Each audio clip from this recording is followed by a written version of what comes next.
and dedication. It's disheartening to note that several of them have been subjected to online abuse due to their decision to participate on this panel. And NASA's security team is actively addressing this issue. We at NASA are acutely aware of the considerable public interest in UAP. However, it's critical to understand that any form of harassment towards our panelists only serves to detract from the scientific process, which requires an environment of respect and openness.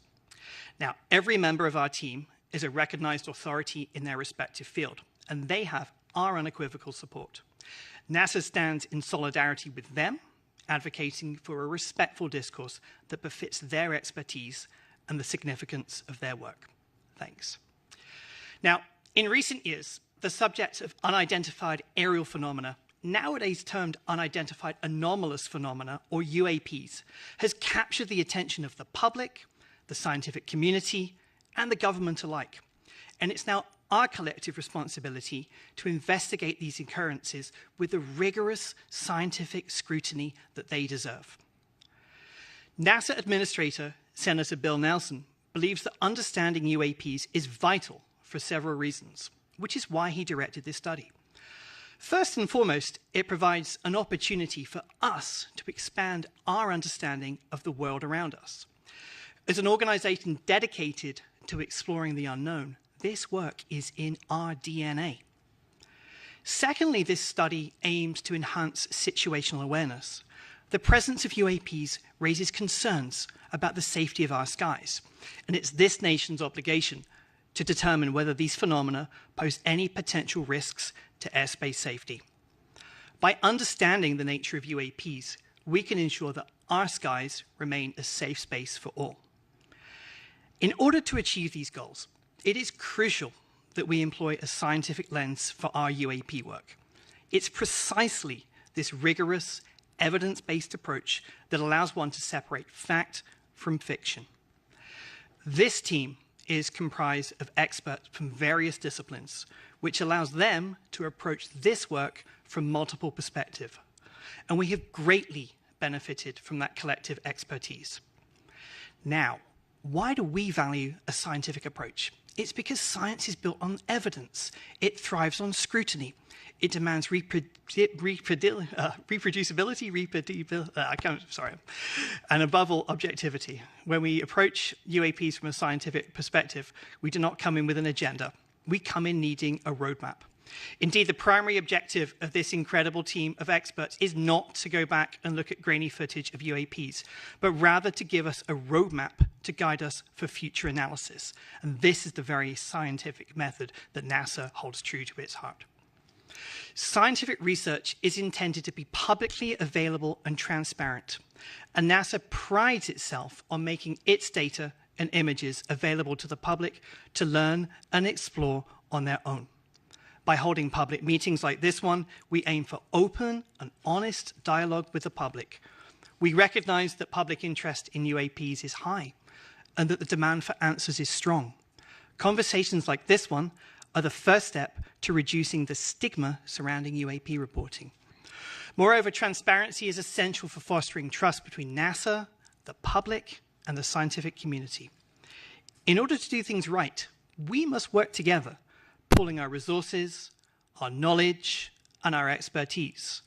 And by maintaining open channels of communication, we can facilitate collaboration, encourage the exchange of ideas, and ensure that our work is as robust as possible. Not only that, but our commitment to openness is in itself a reflection of NASA's commitment to scientific integrity. As an organization dedicated to the pursuit of knowledge, it is NASA's responsibility to be honest and forthright and to follow the science.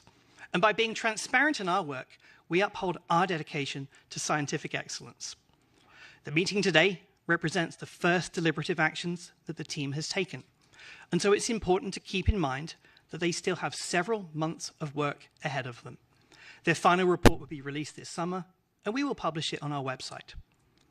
NASA believes that the study of unidentified anomalous phenomena represents an exciting step forward in our quest to uncover the mysteries of the world around us. By embracing a scientific lens, we ensure that our work is rigorous and reliable, And by valuing transparency and openness, we can foster trust and collaboration with the public. Simply put, this is why we do what we do. Now, before I introduce Nikki, there are a few administrative matters to attend to.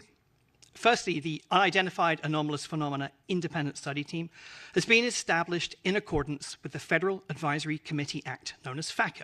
Its parent committee is the Earth Science Advisory Committees. As such, this group does not report to the government. It reports to the Earth Science Advisory Committee, who will debate the recommendations and formally transmit this team's report to the government. Next, our deliberative committee meetings, such as this one, are open to the public. And also, after this panel was convened, the National Defense Authorization Act, known as the NDAA, changed the A in UAP to be anomalous.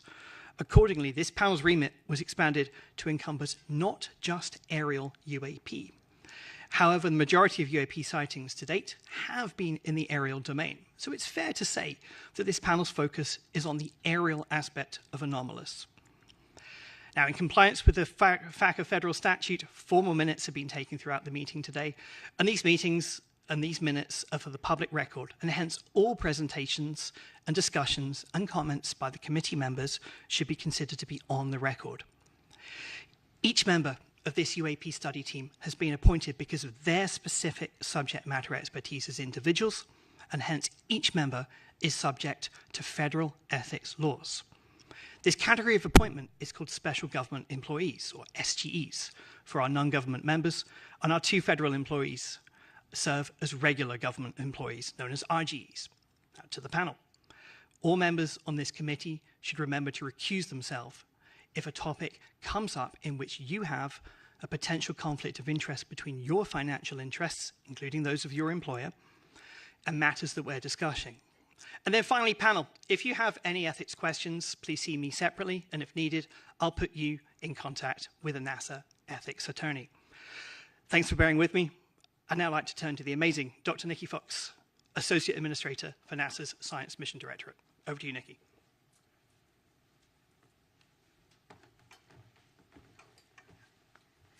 Thank you, Dan, and thank you to all the members of NASA's UAP Independent Study Team. Your selfless dedication to the pursuit of knowledge is just so commendable. And I want to thank you, the audience, for tuning in today to watch our first deliberative meeting of NASA's Independent Study Team on evaluating and categorizing unidentified anomalous phenomena.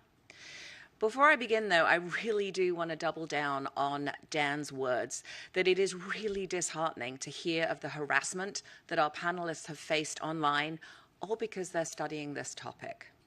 NASA stands behind our panelists, and we do not tolerate abuse.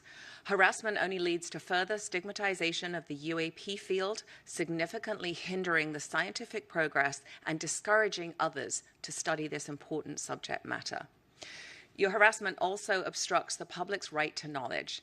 Our panelists are leading experts in the scientific, aeronautics, and data analytics communities. We are very lucky to have them on board to share their invaluable insights to inform NASA on what possible data could be collected in the future and how it can be collected to help us better understand the nature of UAP. The UAP Independent Study was commissioned to create a roadmap on how to use the tools of science to evaluate and categorize the nature of UAPs going forward. This roadmap, of course, will help the federal government obtain usable data to explain the nature of future UAPs. Transparency, openness, and scientific integrity are pinnacle to NASA's mission.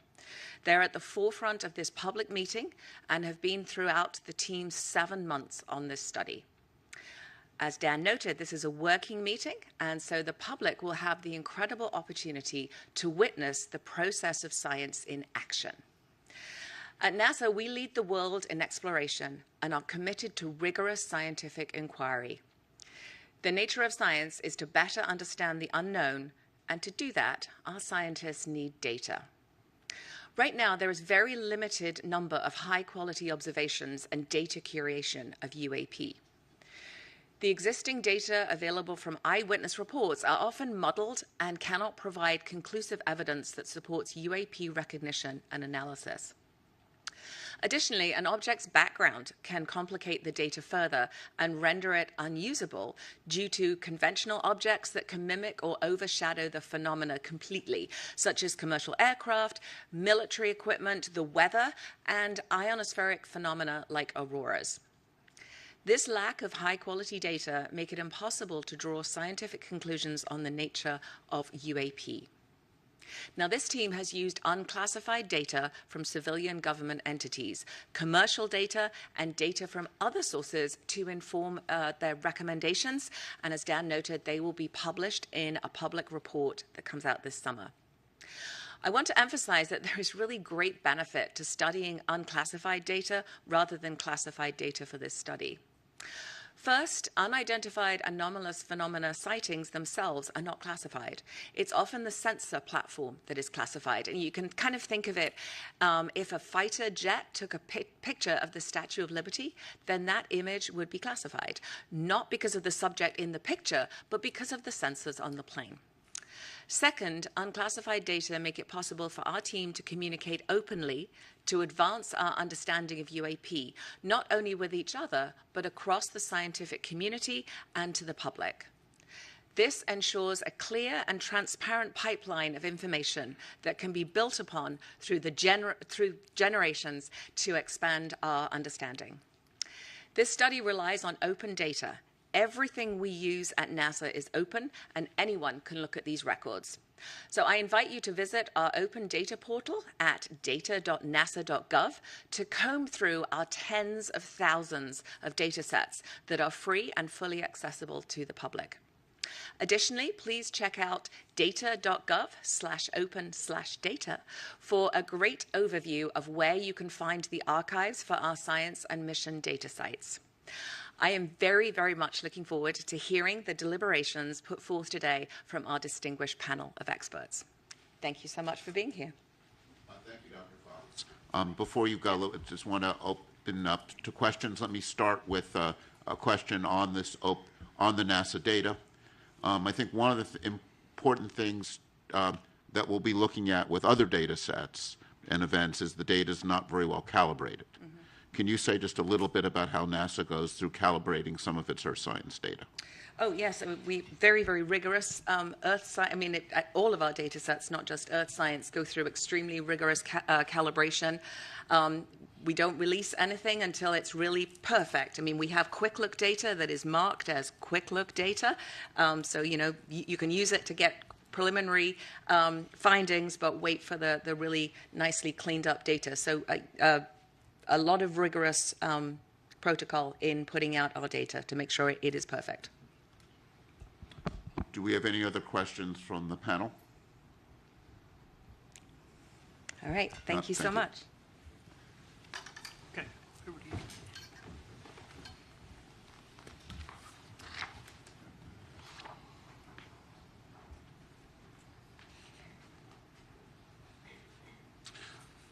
Hi, I'm David Spergel. I'm the chair of the panel. And when I look at our charge, we have a lengthy charge, but the high-level summary of it is how can NASA contribute to understanding the nature of UAPs? And our role here is not to resolve the nature of these events, but rather to give NASA guidance, to provide a roadmap of how it can contribute in this area.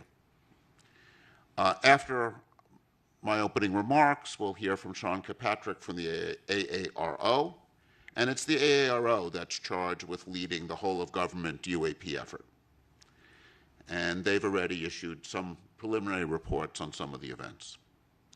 NASA's role is to use its unique capabilities and its role as a civilian agency interacting with the scientific community in an open and transparent manner. And you know, as Dr. Fox emphasized, the Defense and Intelligence Agency data on UAP are often classified primarily because of how the data is collected, not because what's in the data. If a camera on an F-35 took a picture of a bird, it's classified. If a spy satellite takes an image of a balloon, and we've had in the news some balloons recently, that data is classified. And that's because of a desire to not reveal our technical capabilities to other nations. NASA, on the other hand, operates in a mode where it's collecting data in the open. And the NASA data is available on websites and is well characterized. And because of NASA being the civilian agency studying air and space, it has a special role to play. And I see our charge primarily as helping identify for NASA ways it could play that role and contribute to understanding. We've gone through a preliminary data collection stage.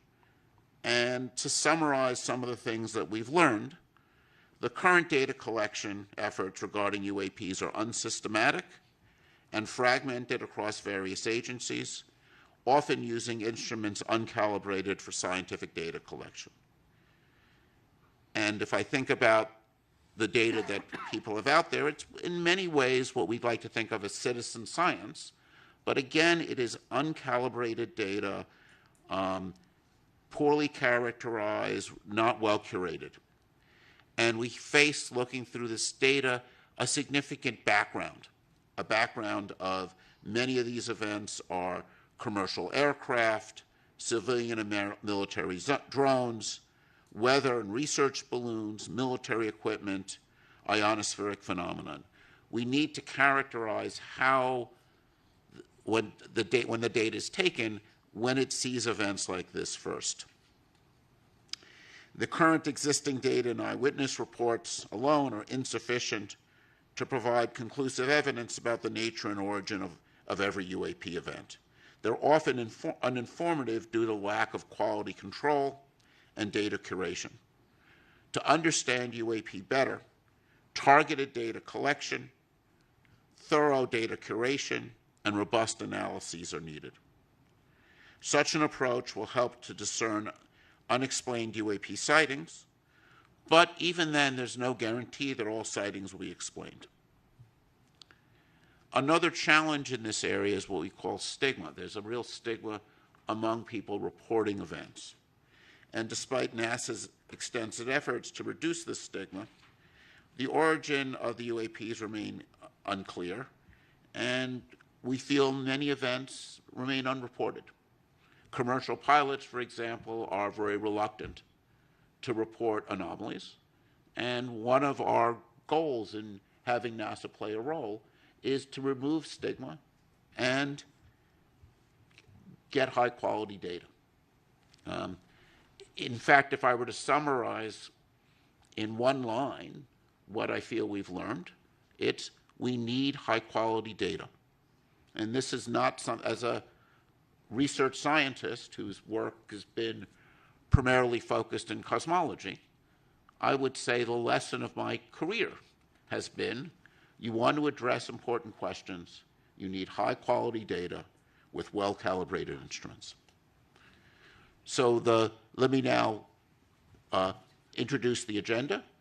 We're going to hear from a number of experts who will be presenting up to lunch. We'll then break at 12 for lunch, from 12 to 12:30. At 12:30, we'll resume, and we'll have presentations by members of the panel on some preliminary ideas for discussion. And that will be a period of time for some open discussion by the panel. We will then have a Q&A session based on questions that have been sent in advance to the website, and we've curated those questions and grouped them together, and we'll be going through a lot of those questions, and then we'll summarize. And then over the subsequent couple months, we'll work on putting together the report, and as Dan said, we're aiming to make a public report available, we hope, by the end of July. So now let me turn this over to Sean Kilpatrick. Hang on. We'll do a couple Q&As. Oh, we'll have some Q&As from me? Okay. From the panel. Any questions on the panel? Thoughts? Yes. We'll get the mic.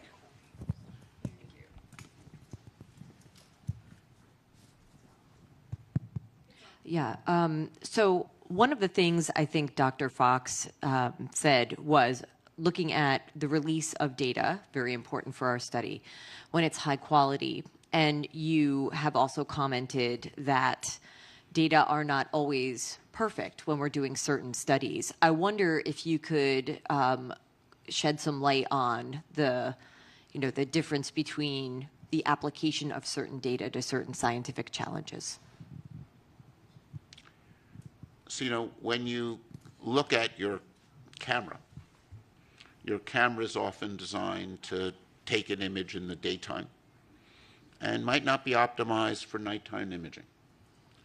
Or if you take something that astronomers are very familiar with, is we design our telescopes to work at night. And if the sun is not even, if you would never take the Hubble telescope and point it at the sun. This would destroy its detectors. Not only that, if the telescope is pointing there and the sun is over there, even though you're not looking at the sun, reflections off of the optics will produce what we call ghosting. And that kind of ghosting produces some very strange images. And this, one of the many things we need to worry about when we see unusual things taken from a camera is, even if you're pointing the camera there, was the sun over there? Those kinds of anomalies degrade the quality of the data. And that's why it's very important to work with well-characterized instruments and to be, using them in ways in which you understand what's going on. So I think if you look at, data taken from the James Webb Telescope or from the Hubble or any of these things, and these are, telescopes looking out in space, you'll see some really, at first funny phenomenon. When a telescope points at a star that's bright, it saturates the detector and puts bleeding down the detector. And you'll see phenomenon like if there's a bright star off to the side of the, not even when you're looking at, you get this effects where light bounces off of dust in your telescope and produces a sort of diffuse image that has some really strange properties. So, when you see something unusual, the first thing you have to do is understand how that data was taken. And I think this is one of the challenges one faces when you have data taken by uncalibrated instruments years ago. It's very hard to know what's taken. It's very hard to draw conclusions. I think that's one of the challenges with archival data. And I think having dedicated, well-calibrated instruments, I think, will be important here as in any other area to understand what's going on. So, David, anomalies are so often the engine of discovery. Maybe you could say a quick word about high-risk, high-reward research in your field of cosmology and how you see that impacting the UAP study as well. So, an area that comes to mind is fast radio bursts. And the Shaw Prize was just announced yesterday and awarded to the discovery of fast radio bursts. And these are these bursting signals that go off all over in space. And it's an interesting story because some of the bursts were real and are fascinating, and some of the bursts, there was a series of bursts observed by this observatory in Australia, and they had really strange structure, and people couldn't figure out what was going on. And then they started to notice a lot of them bunched together around lunchtime. And what had happened was the people at the observatory would heat up their lunch in the microwave. And something they would do is they would open the door of the microwave oven before the microwave stopped. This is bad for your microwave oven. It wears it out. But not only that, it produced a burst of radio signal that was picked up by these sensitive detectors. So this, I think, is an interesting lesson. Some events end up being something unusual and conventional, But some events with these FRBs turn out to be these powerful explosions which are taking place at cosmological distances. Their nature is still not fully understood. I think they're one of the really most fascinating objects we have, these bursts going out all over space. They're interesting probes because they're kind of lighting up space between here and there. And they're a subject of very active research. And if one looks at the history of these FRBs, at first they were discovered, not believed, then finally confirmed, and they were discovered by instruments that were very sensitive but not optimized for this. And now what we're doing is we're optimizing instruments and optimizing software to look for these events. And it's often these surprises that turn out to be most interesting. And there are phenomena like sprites, which you can think of as upward going lightning, which were seen by commercial pilots and somewhat not believed, right? Because they were very strange. And it was really only when we were able to take very high speed imaging data, data taken often from places like space station, that we were able to see that and learn about these fascinating ionospheric phenomena. So it's surprises are really interesting. I mean, I think this is one of the fascinating things about the UAP phenomenon. If it's something that's anomalous, that makes it interesting and worthy of study. Other questions? Great. So now let me turn over to Sean.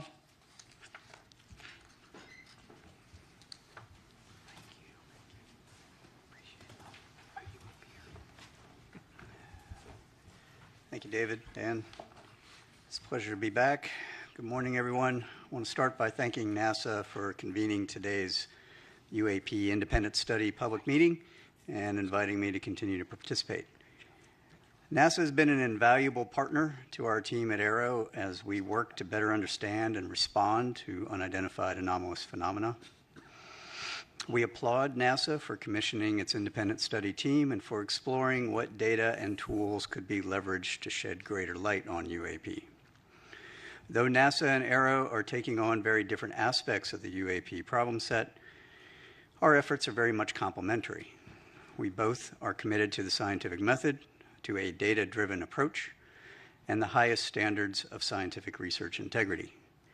While NASA is evaluating unclassified data sources for its study, AERO's data set includes classified material with a focus on national security areas. However, all of this data collectively is critical to understanding the nature and origin of UAP. NASA brings unique capabilities, world-class scientists, and a wealth of academic and research linkages. NASA also has access to Earth sensing satellites, radiological sensors, tools for gravitational wave, geomagnetic wave detection, and means for analyzing open source and crowdsourced data that may assist both AERO and NASA in their UAP efforts. We are very grateful for the partnership and welcome the opportunity to join with NASA to share our collective findings with the public as the U.S. government moves towards greater transparency on this issue. Last month, I testified before members of the Senate Armed Services Committee on emerging threats and capabilities and shared some of the progress made since AERO's establishment in July 2022. I discussed AERO's scientific and analytic approaches, its efforts to improve UAP data collection, standardize our reporting processes, leverage our partnerships, and meticulously review the U.S. government's UAP-related historical records. As I told the subcommittee then, the resolution of all UAP cases cannot be accomplished by DoD and the intelligence community alone. AERO's ultimate success will require partnerships with the interagency, industry, academia, the scientific community, and the public, which all bring their own resources, ideas, and expertise to the UAP challenge. We believe robust collaboration and peer review across a broad range of partners will promote greater objectivity and transparency in the study of UAP. Of course, NASA's UAP independent study team was convened very much in that spirit. I also emphasized to Congress that only a very small percentage of UAP reports display signatures that could reasonably be described as anomalous. The majority of unidentified objects reported to AARO and in our holdings demonstrate mundane characteristics of readily explainable sources. While a large number of cases in AARO's holdings remain technically unresolved, this is primarily due to a lack of data associated with those cases, very much along the lines of what David was just speaking about. Without sufficient data, we are unable to reach defendable conclusions that meet the high scientific standards we set for resolution. Meanwhile, for the few objects that do demonstrate potentially anomalous characteristics, AARO is approaching these cases with the highest level of objectivity and analytic rigor. This includes physical testing and employing modeling and simulation to validate our analyses and the underlying theories, and then peer reviewing those results before reaching any conclusions. AARO has shared these cases with the appropriately cleared NASA team members in order to discuss and help recommend potential scientific areas of study that NASA may want to take lead on. I'll underscore here, as I did before Congress, that AARO's work will take time if we are committed to doing it right. AARO is committed to the highest standards of scientific research integrity, as we know our partners at NASA are as well. Thanks again to NASA for hosting this public forum for UAP discussion and information exchange. And I'd like to turn to a brief presentation that includes some recently declassified footage and trends for discussion. Next slide, please. So some of you probably saw a version of this at the open hearing last month. This is an overall review of all of the analytic trends of all the cases that we have to date. While the numbers may have changed a little bit, the overall trends remain the same. Most of what we are seeing reported by aircraft are at the altitudes where we fly aircraft. That should not be a surprise. You will note, however, that I have no space reports and I have no maritime reports. That is notable, even though we are looking across all of those domains. On the upper right, we have UAP morphologies. The vast majority of what has been reported and what we have data on, a little less than half now, are orbs, round spheres. And in the bottom right, you will see in the heat map of the areas where we get most of our reporting. This is very much a collection biased map. This is where our sensors are, our military, NRIC, and some of the FAA data. In the middle, it is what we call our typical UAP characteristics for the vast majority of the cases that we see. One way of looking at that is we'll call it a target package. This is the thing we are out hunting for in most cases. Next slide, please. This is an example of one that I showed at the hearing recently. This is a spherical orb, metallic, in the Middle East, 2022, by an MQ-9. I will come back to the sensor question that David raised here in a moment. This is a typical example of the thing that we see most of. We see these all over the world, and we see these in making very interesting apparent maneuvers. This one in particular, however, I would point out, demonstrated no enigmatic technical capabilities and was no threat to airborne safety. While we are still looking at it, I don't have any more data other than that. And so being able to come to some conclusion is going to take time until we can get better resolved data on similar objects that we can then do a larger analysis on. Next slide, please. I'm going to let this play through. This is a newly released video. You'll notice there are two dots moving back and forth. There is a plane at the bottom that's moving across the screen, and now there are three dots moving back and forth. The moving back and forth is from the sensor and the platform that's collecting it. This is a P-3 on a training mission in the western United States. They picked these up and they tried to intercept and was unable to intercept them. Apart from that motion, and you'll see a little bit of defocusing from the sensor itself, there is no other oddity about this, except for the fact that they couldn't catch them. The reason they couldn't catch them is because after further analysis, it was shown that those objects were actually much farther away from the P3 than they thought. And in fact, when we went even deeper, looked at air traffic control data, we were able to match those to aircraft on a major flight corridor heading into a major airport for landing. This is the kind of thing that can spoof and or provide misperception of both very highly trained pilots as well as sensors, right? And this was reported as an odd grouping of 3 UAP. Right. That is not to say that the pilots didn't know what they were looking at, or they knew what they were looking at, but they weren't really sure. But it also is meant to say that when they're not sure, they're reporting it now. And that's what they're supposed to be doing. And then we have to go look at it. Next slide, please. That brings us to really what is Aero doing in the science and technical realm. So this is one of those areas that I'm going to expound a little bit more on than we did in the last hearings. Aero has a robust scientific plan that we are required to then provide to Congress here pretty soon. One of the first things that we're doing is looking across all the existing sensor data against that typical UAP target that I gave you up at the very first slide. That goes beyond DoD and IC sensors. That's commercial, that's civil, that's and with partnership with NASA sensors and NOAA sensors.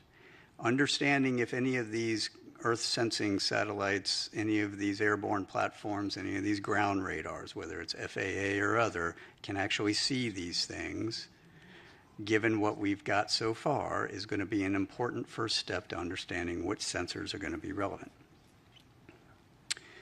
From there, we are augmenting with dedicated sensors that we've purpose-built, designed to detect, track, and characterize those particular objects. We will be then putting those out in very select areas for surveillance purposes.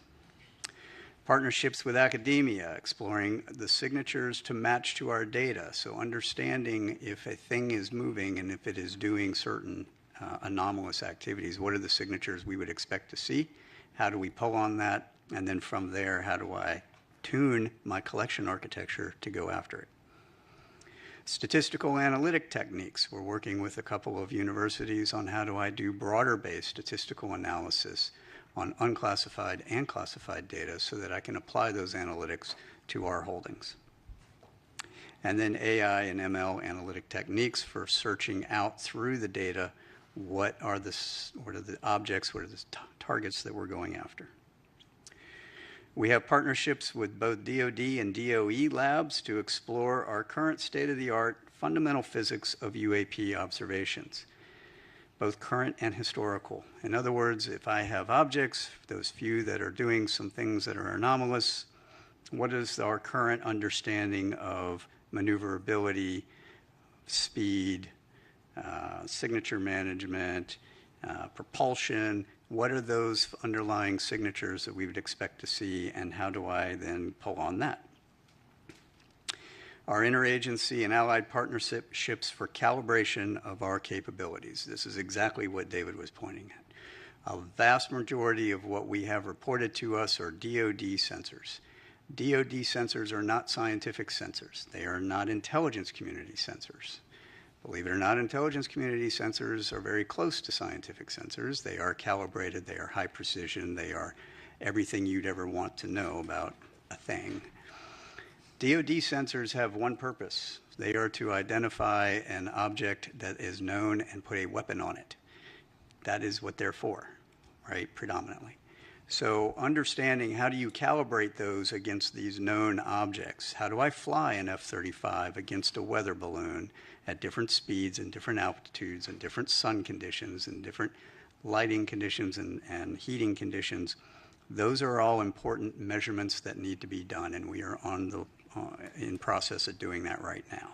That table on the right is a very simplified version of our entire test matrix, which you would not be able to fit on 3 of these slides against all of our sensors across all of those phenomenologies. That will be useful in order to then train our operators, pilots, and sensors against the known objects. And then finally, our pattern of life analysis. This is essentially baselining what is normal. I have all these hotspot areas, but we only have hotspot areas because that's when the reports come in from the operators that are operating at that time. They don't operate all the time. So to have a 24/7 collection monitoring campaign in some of these areas for 3 months at a time is going to be necessary in order to measure out what is normal. Then I'll know what is not normal. Right, when we have additional things that come through those spaces. And that includes space and maritime. Next slide, please. Which brings me to some of my recommendations for the panel and their consideration and deliberation. Some of these we're going to be exploring with our new NASA embed, whom I'm happy to be welcoming on pretty soon, who's going to help us in our scientific plan. Crowdsourcing unclassified open source data. This is where some of the public can be helpful. Imagery from an iPhone is generally not helpful unless you are right up on whatever it is you're looking at. However, some of the ancillary data that your iPhone provides, from location to speed to other phenomenologies, and more than one of those can be very helpful. Right? Large-scale, ground-based scientific instrumentation. Evaluating how can I use some of these other instruments for detection. The FRB example was perfect, right? You have a bunch of large-scale instruments that were not designed for that, yet they picked them up because there was a microwave. Well, we have a surrogate target package of what we think these things are, at least from what we've got reported to us. That was in the front slide. Understanding how can I evaluate that against all of these other instruments, and do any of them have a chance of picking anything up that would be helpful in tipping and cueing us to get other sensors on target. I think leading that evaluation of the scientific ground-based sensors would be useful. Also, the same thing for the Earth Sciences satellites, as we mentioned before. Intentional vice coincidental collection. So looking at how can I provide a tip and cue to both the ground and space-based scientific and academic sensor community to put additional sensors on an object when it is reported. I'm currently doing that with Aero, the Joint Staff, the commands for when they get tip and cue, right? So a pilot says something, they see something, they report it in, and we're going to turn on a whole bunch of new collection to go after it. I should be able to hand that same tip and cue to the scientific and academic community. So looking at how that works would be helpful. Peer reviewing advanced capabilities, the parameterization and the publication of that have not yet been engineered. We understand a lot of fundamental physics. It is the scientific community's responsibility to explore and document those fundamentals in peer-reviewed scientific journals to match to data so that we can weed out all kinds of different hypotheses. Right? That's how science works. We need to make sure that we are doing that. I think leading that conversation would be very helpful from NASA's perspective. Archived scientific data. So we have a whole bunch of calibrated, large-scale scientific data from all these different instrumentations around the world. taking a look at how can you apply maybe some AI, ML tools to search through that data for anomalous signatures that may correlate to things that we've got reporting on. That would be an interesting study. Distributions of sightings. I think this is a low-hanging fruit one, right? So if we take a look at all of the distributions of sightings that are outside of my national security areas that I've got classified reporting for, and they generate the similar distribution map as we've got, and we put those two pieces together, now I have a holistic picture. And then, of course, our foreign partnerships, building a robust scientific community of interest to review data, capabilities, conduct analysis, expanding upon our military and intelligence collaborations across the world into the scientific and academic world. And with that, those were my thoughts. We've talked about some of these in the past. It would be interesting to hear if there's any further questions or deliberations on any of those points, and I'm happy to take any questions that you all have. Great. Thank you, Dr. Kirkpatrick. And I also want to take this opportunity to thank you and the AARO for your openness in providing this committee with insight and information about what you've learned so far, how we could work together. I think this is very much an area where it's going to be essential that NASA be a partner and be a good partner for AARO. And I think really want to thank you for your role with this committee in helping to start to build that partnership. It's been my pleasure. And let's, Reggie. Yeah. Hey, Sean, thanks for the briefing. Question. We talked a lot about data already. Let's talk about sensors for a second. So you mentioned that you work with labs, academia. Do you see a need to go beyond what you mentioned earlier? That is the type of sensors we have right now, which are based on national security threats and certain phenomenologies and frequency ranges, these kinds of things. Do you see a reason of going beyond that? Yep, And absolutely. So what are some of the challenges you see there, materials or what have you? So can we go back to the front slide, just the first slide where the target characterization is? So we've purpose-built a couple of sensors to do search across that. Nope, down one. There you go. That's great. To go down some of those characteristics to see if we can find them correlated to pilot reporting. All right. Some of those are initially, this is going to be, I'm going to say this is a bootstrap method. Right? We're doing a broad spectrum search across very few indicators that we can point to that will enable us to get a little bit more data, refine that, narrow those sensors, and go from there.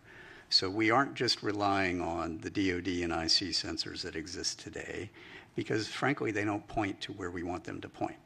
Right? I mean, I'll be frank with everyone. We can point the largest collection apparatus in the entire globe at any point we want. You just have to tell me where I want to point it. Second piece of that is a lot of what we have is around the continental United States. Most people, including the government, don't like it when I point our entire collection apparatus to your backyard, right? It's not allowed. We have some laws about that, and we've got to figure out how to do this only in the areas that I can get high confidence there's going to be something there, and high confidence I'm not going to break any laws doing it. Right? So there's a trade there. So some of these ground-based point detectors are going to be necessary for that, to point up, to point out, to search.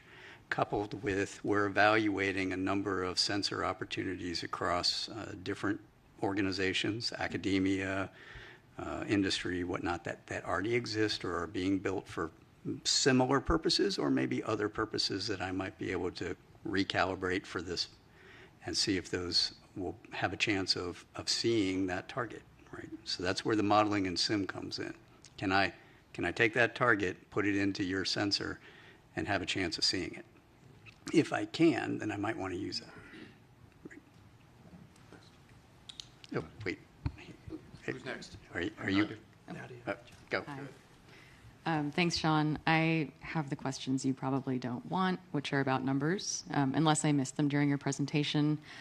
You had said that only a very small percentage of your cases display signatures that could be anomalous, and then followed that up with the few objects that do demonstrate potentially anomalous characteristics. What numbers are we talking about? How big is your database? How many years was it collected over? Yep. And were those observations made? And then by few, what do you mean? Right. No, that's a great question. So this chart, as I mentioned, we've updated with our current data holdings. At the time of my open hearing, we were at 650 cases-ish. We are now over 800. We are putting together our annual report, which will be due August 1 to the Hill. And in it, and there will be an unclassified version, as there always has been, we will have those updated numbers at that time. We roughly get, I mean, you can do the math, you know, it depends anywhere from 50 to 100-ish new reports a month. Now, the reason we had such a big jump recently is because I got FAA's data integrated in finally, and so we ended up with like 100 and some odd new cases. So there's reason why it's going to fluctuate. The numbers that I would say, so we're gonna try to do a little more fidelity on some of the analytics when we report out. But the numbers I would say that we see are possibly really anomalous are less than single-digit percentages of that total database. So maybe 2 to 5-ish%. Wait. Who's next? Is this on? Hi. All right. I'll stand up because I'm on the other end of the room. Thanks, Sean, for your presentation and for some of the video footage that we saw. While we're all good scientists on this panel, I think that I look at it with an untrained eye of looking at that video. And so I see 3 spots moving, and everything else in the background looks like it's stable. Can you talk a little bit more about either the sensor platform or what we're seeing that's stable in the background? Because they've been identified as airplanes, and there's clear description of from other data sources that came in to help clarify that. But when I look at this, what are all of the white spots in the background that we're seeing that are stable? So those are that's a star background. Pretty sure that's a star background. Now, so you're looking at those planes were roughly 30 to 40-ish miles away, if I remember correctly. And when you see that smaller plane that comes in at the bottom, that one was much, much closer. It was like maybe 6 to 10 miles away, right? And so the jitter in the sensor is what you're looking at. Right, okay, so the 3 spots, because they look like they're moving at about the same... Right, they are. Right, and if they were flying together, but they're not, is what I'm hearing. This is the sensor moving. They're in a flight line. Right. So they're equally spaced in a flight line, and the sensor is jittering. Thank you. Yes. Appreciate that. Yes. Wait. Walter's been waiting. Patiently waiting. Okay, if you go to your first slide, if you don't mind, not the title slide, but the one trend that had slide, the trends. please. Yeah, it's the previous slide. There you go. Thank you. So I want to make sure I understand the slide. It says typically reported characteristics, and there are a bunch of things here, like, for example, size, altitude, speed. If it's being observed from a single sensor, use the example of like the airplanes that were coming in. And if you don't know how far away they are, how do you assess the size? Correct. How do you assess the speed? This is what people would report, but it isn't necessarily, What for is example, real. the size of the object or the speed or any of the rest of it. Do I understand that correctly? Partially. Okay. So this is not all single sensor observations. Some of these are very much multi-sensor observations. Okay. And this is parameterized to cover the range of things for any given parameter, the range of what's possible and what has been observed. Okay, and then on the next slide, the one where you've got the, Orb. whatever it is, the meatball moving across the screen. Right, that one. So was there any look at sensor artifact, data processing artifact? I mean, the first thing that, whenever I see anything that's anomalous, I look at how was the data collected. Yeah. So yes, these are so this is an EO sensor on an MQ9, and we understand that very, very well. So that is a real object. Absolutely. Anna Marie. You mentioned that in the partnership with academia, you also use AI ML techniques for existing data sets, possibly some of them open source. Can you explain a little bit more what kind of AI ML techniques you're using? Are these about anomaly detection? Are you using anything related to natural language processing? Are you using anything related to computer vision? Right. So we're looking at a number of different capabilities that span, I think, a lot of what you've just said. So we've got,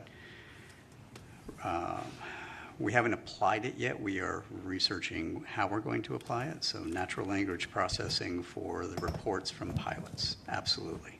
Right. Target recognition, so I can train a model to look for that thing and go back through all of our holdings and go, give me how many of these you have, right? And then try to figure out what those are. Right? So I have not put anything out there yet, or have not looked at anything yet for active targeting in real time, because I don't know exactly what I would train it to go look for. I just know what we have. So I want to get more confidence on what we have before I go and do that, except for balloons, right? We're trying to get rid of balloons as quickly as possible.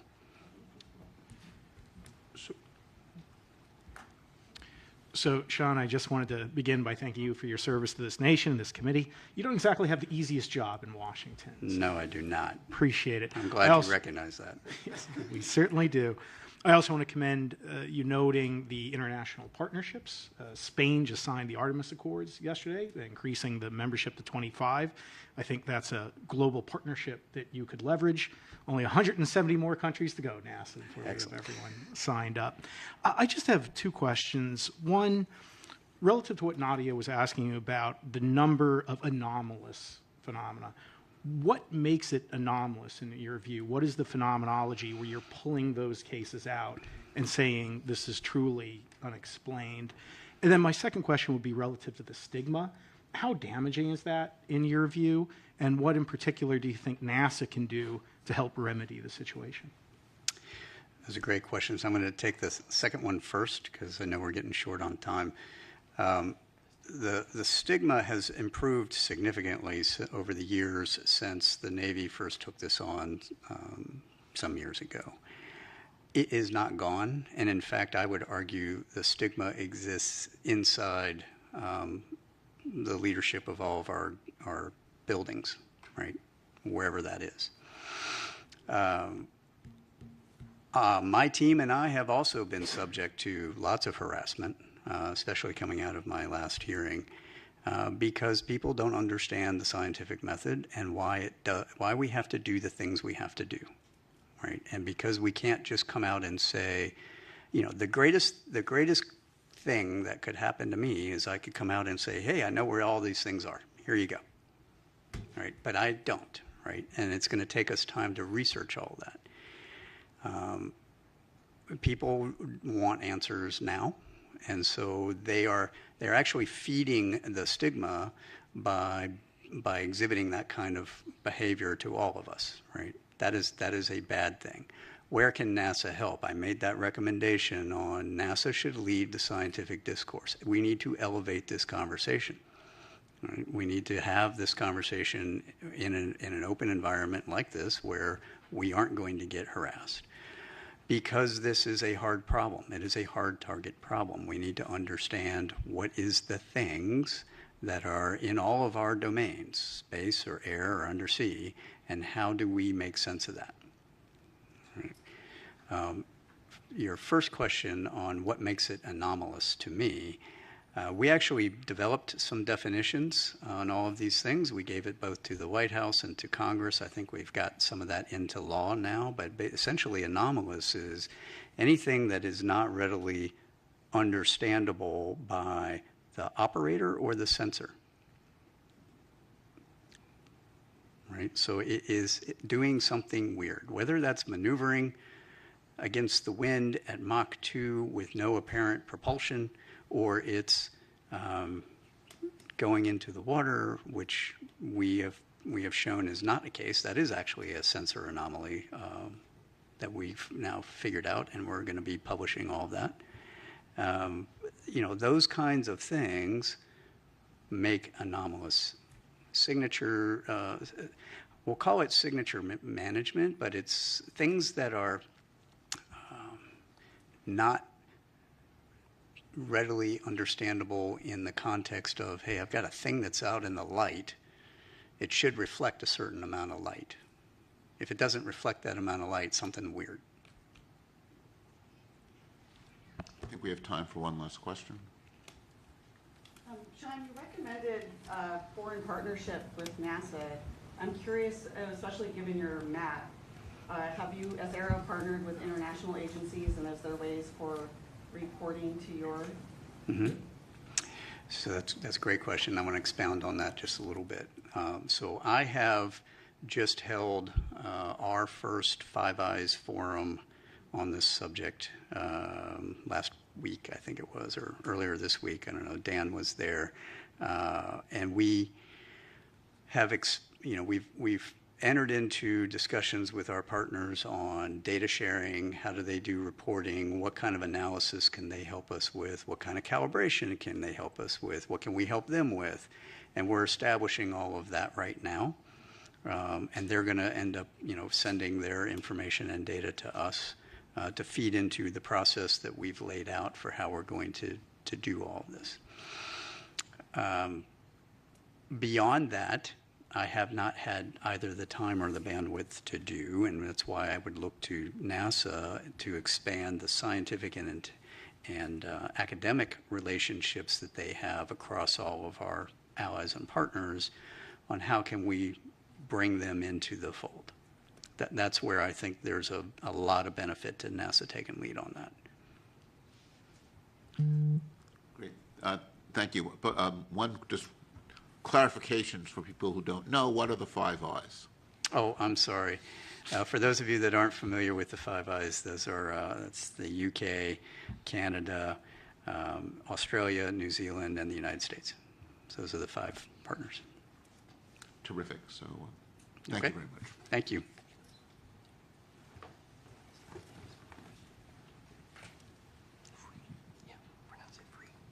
So our next presentation is from Mike Free from the FAA, talking about the FAA's role and what's learned.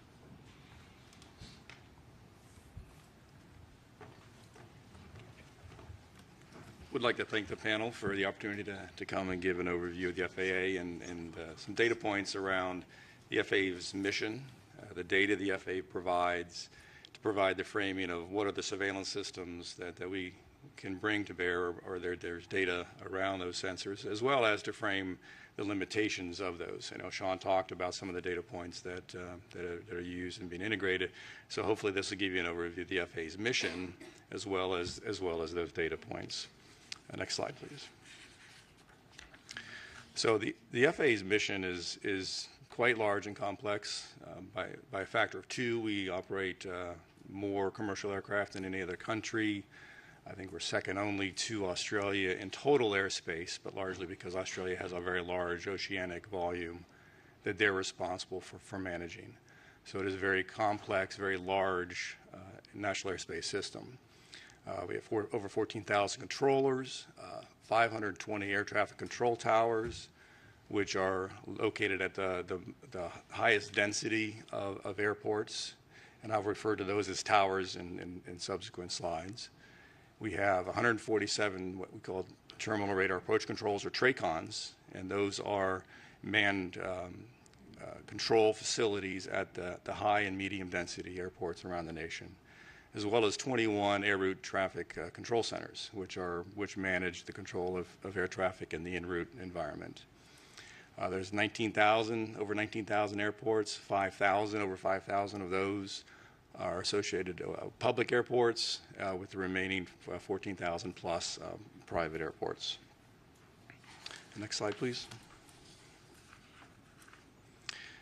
So the FAA's mission is primarily around safe and efficient control of manned aircraft. That has been our historical mission, and it remains our primary mission. Certainly as we talk about new entrants with UASs and advanced air mobility and some of those things, there will be an evolution of the FAA's mission to include safe operation of the NAS with those new entrants. But the architecture and design of the NAS is geared around safe and efficient control of aircraft and manned aircraft. Certainly the commercial aspect, the commercial flights are a primary focus of the agency. We certainly support general aviation and flights as well. But again, our mission is around manned aircraft and safe and efficient operation of those. By the numbers, over 16 million flights yearly, 5,400 flights at the peak time of any given day. 45,000 daily flights, 25 million GA flight hours per year. A very large, very complex operation that we're responsible for managing. We certainly provide a significant contribution for that service to the nation in the form of product toward a GDP. Next slide. So as we get into the discussion of surveillance services, I want to provide a little bit of framework around the categorization of our surveillance services. And we primarily break those into two bodies. The cooperative surveillance, which is defined by a sensor that's avionics or equipment on board the aircraft that works in conjunction with ground-based sensors. The non-cooperative surveillance is independent. This is basically the classic radar. RF energy is transmitted out, reflects off the target, and we receive that signal, and from that return we can determine where that aircraft is. Typically these cooperative and non-cooperative sensors are co-located together, the cooperative mounted on top of the non-cooperative radar. So from a data perspective, I think in this panel, in this study, I think that the cooperative sensors, those are neither unknown or anomalous. So for the purposes of this briefing or the rest of this briefing, I'm going to focus on the non-cooperative aspect. Next slide, please. So again, from a standpoint of the mission of the FAA, is primarily around manned aircraft, and I think that serves as an important framework for the data points and the type of data that we can bring to bear for this panel.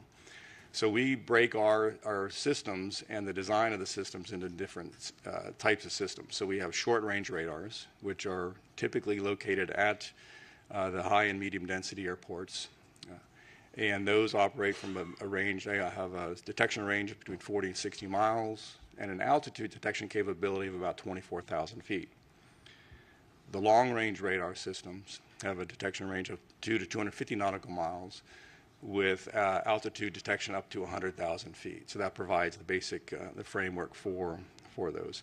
I will mention the Automatic Dependent Surveillance Broadcast, or ADS-B, only from a context that does serve as a primary data source and a preferred data source for the management of the airspace system, but it is a cooperative system, and for the purposes of the next slides, as I get into the discussion of the coverage and the type of detection for those non-cooperative targets, it is not considered as part of those. And also surface surveillance is also something that we provide, but again, for the purpose of the study, I only include those for just a completeness perspective. The one final point, as I talk about manned aircraft and primary mission for the drones and balloons and things of that nature, their basic premise is to operate in a not to interfere basis, that they are not to interfere with manned operations. And that's a fundamental aspect as we talk to the data and what we can and can't detect with respect to those non-manned systems. Next slide, please. Realizing this is an eye chart, I wanted to provide just a graphical or pictorial depiction of where our sensors are located. The green, blue, and pink balloons, if you will, represent our short-range radars. Those are located at airports.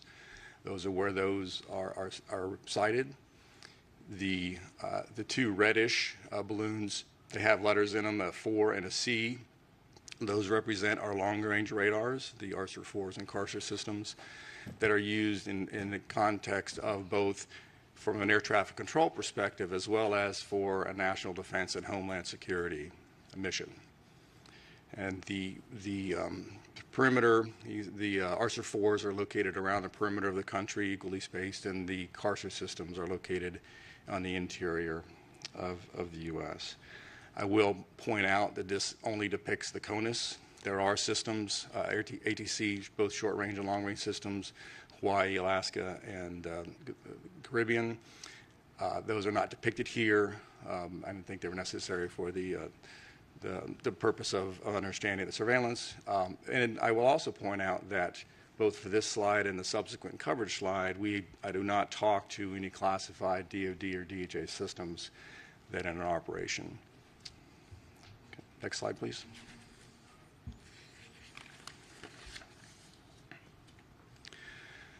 So what can the FAA detect and surveil, what can we not? This slide gives you a by altitude slice of what it is that we can detect. So if you look at the square that's labeled 1,000-foot AGL, that depicts by sensor for an aircraft that is 1,000 feet in altitude, what is the range at which we can detect that aircraft.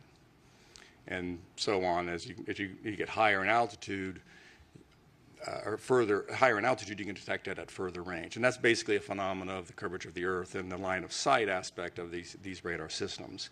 So pretty good coverage across the U.S. at 10,000 feet and above.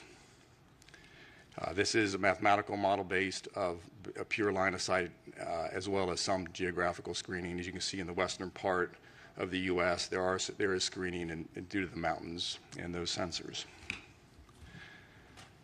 Need to take a little bit of time and talk about the nature of the targets. These line of sight models represent an input of a target that is 1 square meter. So think of a sphere of 1 meter in diameter.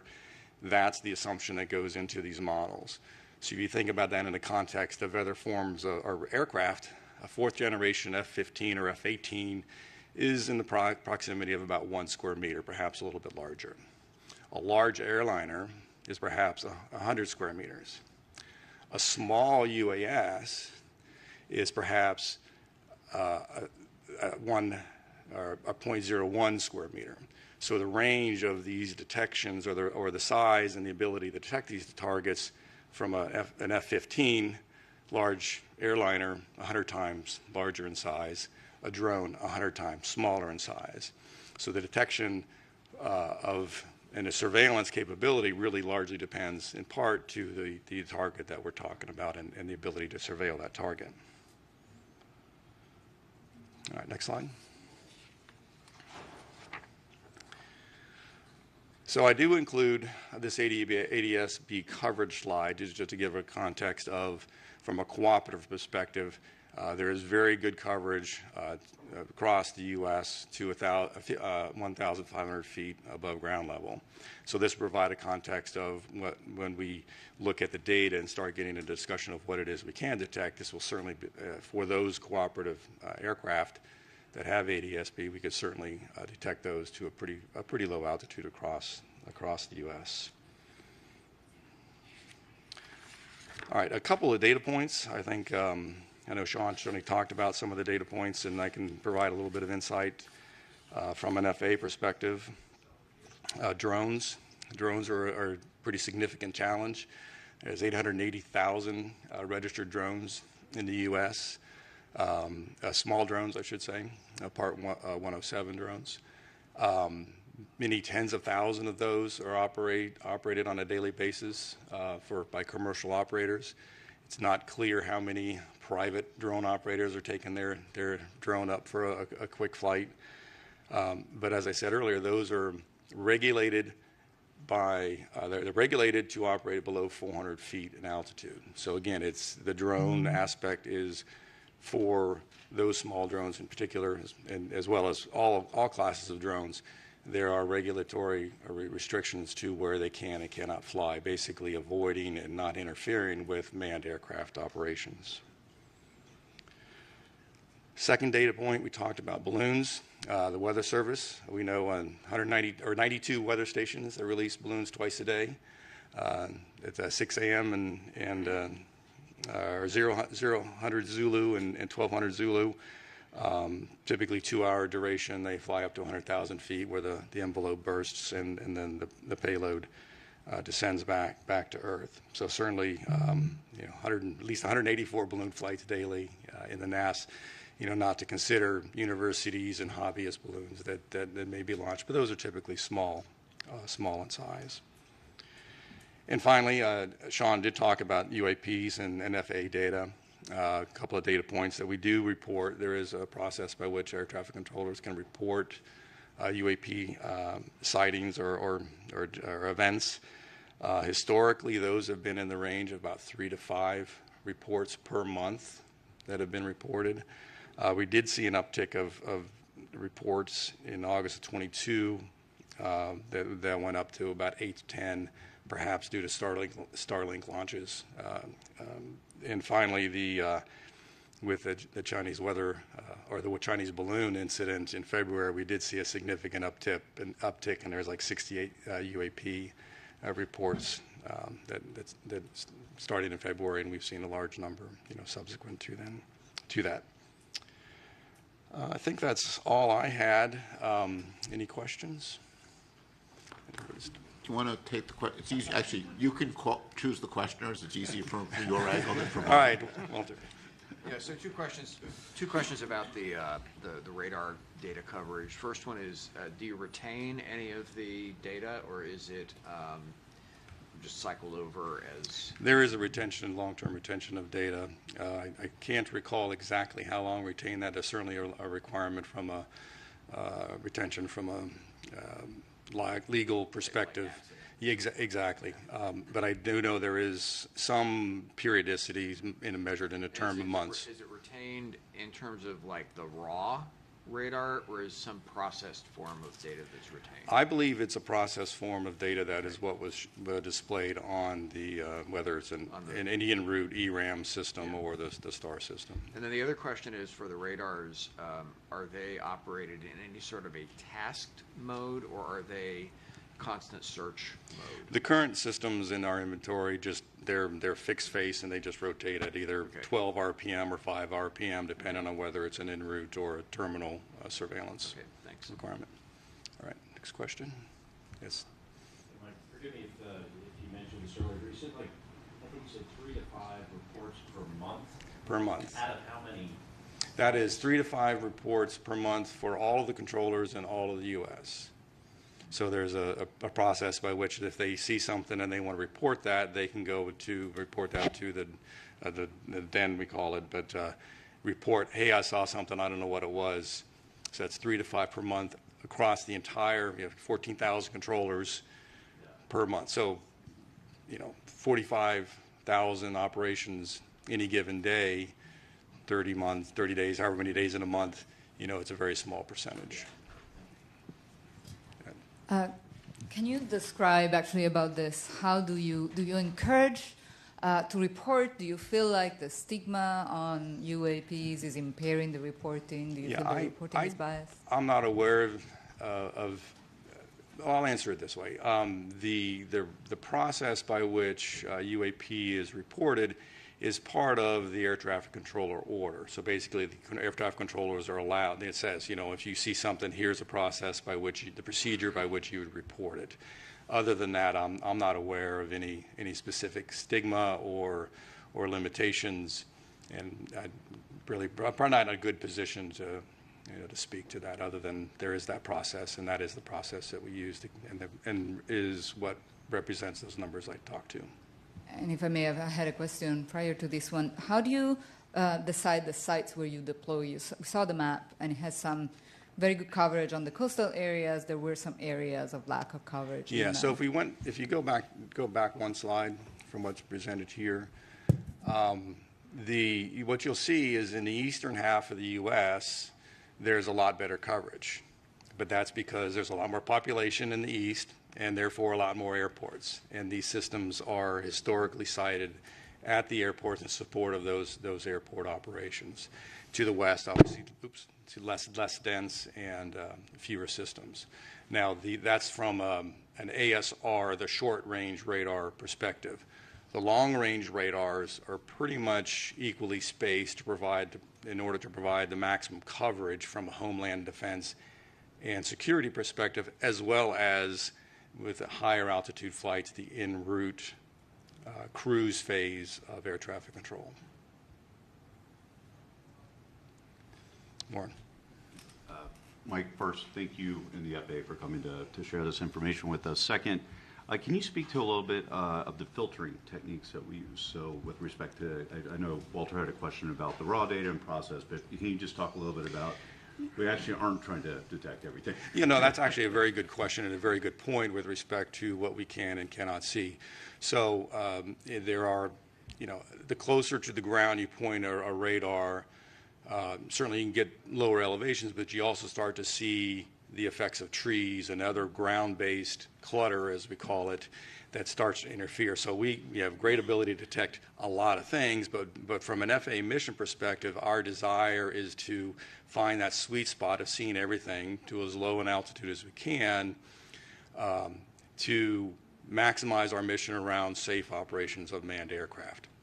Now, to pull that thread just a little bit further, there's also limitations with respect to biologicals or insects and dust and things of this flavor that most aircraft fly above a certain speed.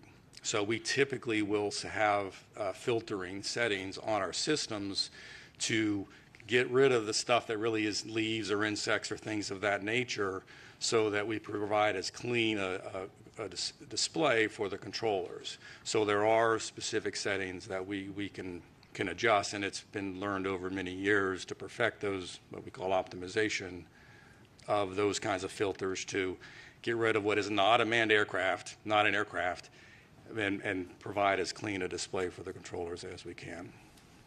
Yes? Yeah. Please. Oh, thanks. Thank you. Thanks for the presentation.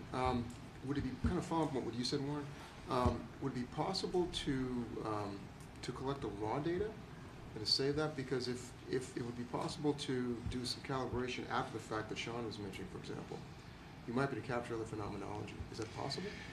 Well, when you say raw data, I think we'd have to talk a little bit about what is meant. From a technical perspective, pure, what we would call INQ data is huge, gigabyte, very, very, very large volumes of data. That would probably be cost prohibitive, and we certainly don't do that today.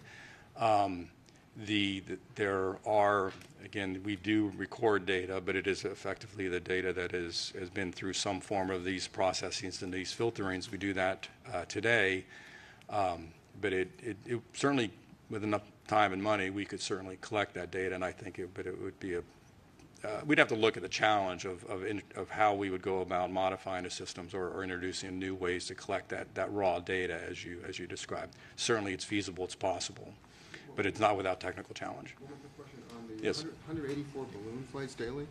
Are those characterized, or you just know they do that and then they just end up where they are? So under the balloon, I'll call it Part 101, the regulations for balloons, there's very specific requirements. So for National Weather Service, before they release those, they'll contact the local air traffic facility. They're going to say, here's what time I'm going to release it. And when they release it, they have tracking. and they provide that tracking to the air traffic control facility throughout the flight of that particular balloon. There are commercial balloons that are also launched, but those for the most part, as I understand it, they actually transmit their GPS position in support of where they're flying, so as to ensure they're not interfering with air traffic, and to ensure the air traffic controllers are aware of where those balloons are operating. Yes, ma'am. So we've talked about reporting the 3 to 5 per month from air traffic control, but what about from the non-cooperative surveillance? Has there been anomalies from the sensors themselves? And if so, what is the process for that? I'd say the FAA mission is not around anomalies with the non-cooperative sensors themselves. So as we build an air traffic control picture, we have both the non-cooperative systems, which detects the target. We have a cooperative system that also detects a target, and we will tend to merge those targets together. And so on a controller's display, they'll know, is this a non-cooperative only or a merged or combined target, so that they know, basically an increased level of confidence that on what it is they're seeing is in fact a real aircraft. So we don't make any real distinction between a non-cooperative and a cooperative, other than how they get combined and put on a controller's display. So I don't know if that answered your. An unregistered flight? So like a GA flight that is flying visual flight rules, those will just be picked up by if they're not equipped with a cooperative avionics, those would just be picked up by the non-cooperative system if they happen to surveil where that aircraft is flying. And so that certainly will be put on the controller's display, and they will be able to provide awareness. In fact, there's a flight following procedure by which GA pilots can ask for, hey, I'm not squawking, I don't have a cooperative system, but please help me, and just via the radio, I'm going to go from here to here and providing awareness, situational awareness, if the controller has the bandwidth to provide that data. One last question, Mike. Yes. So I'm not a scientist, I'm a recovering attorney, and I love process. And a few questions there. If I'm a pilot, where do I find that process for reporting UAPs? Where is that articulated or captured? Second, when you mentioned that you're reporting these incidents, who are you reporting it to? And are those incidents, pulling on the thread that Reggie started, are they being archived anywhere? I believe they are archived. They're reported to the domestic network, event network. It's an FAA organization or function. I can't speak to whether they would be, say, part of what Sean would include as part of his database. I presume so. So I think that was the answer to the second question. What was the first question again? I'm sorry. Where does the reporting process live? If I'm a pilot, I see a UAP, where do I go to find out? I don't know the answer to that question. Like I said, I'm familiar with the reporting process from a controller perspective and the order that's used to define how controllers do their job. I don't know the answer to the question from a pilot perspective. Gotcha. Great. So thank you, Mike, for your presentation and for all the help the FAA has given us as we've been learning more about the very impressive system that the FAA maintains. Thank you. I know. Thank you for having me. For me, one of the many takeaways from this is feeling, just a little bit safer every time I fly, and thankful for you and your colleagues for what they do to make that possible. Thank you.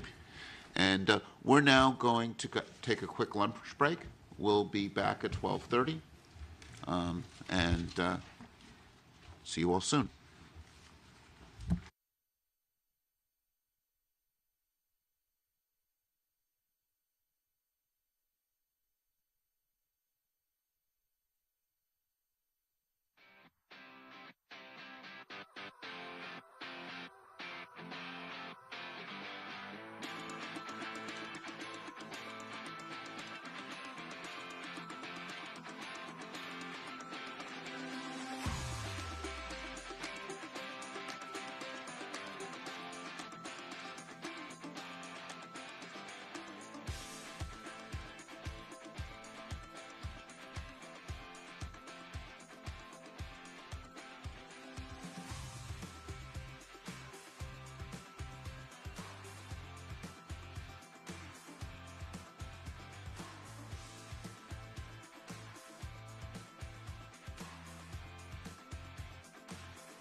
series of short presentations by members of the panel on their thoughts on different aspects of our charge. And the format is we're going to have them come up to the podium and speak. And I'm going to ask each of the speakers then to take questions. It's actually the angle with this setup is you can see the people better from the podium than I can, where it's hard to see people behind you. I'm going to try to manage the time. So as those questions come to an end, I'll cut you off and bring up the next speaker. And we'll move through the 6 topics, and then we'll have some time at the end for some general discussion. The first speaker will be Dr. Nadia Drake, talking about framing the issue of UAP.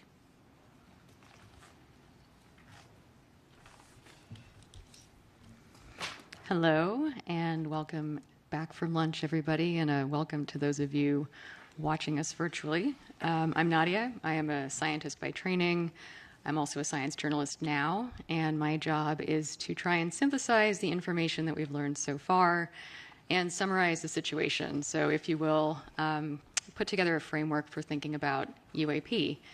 Now, I'm going to try and do this in a way that reflects the thoughts of the entire panel, although obviously we have a variety of opinions and ideas among us.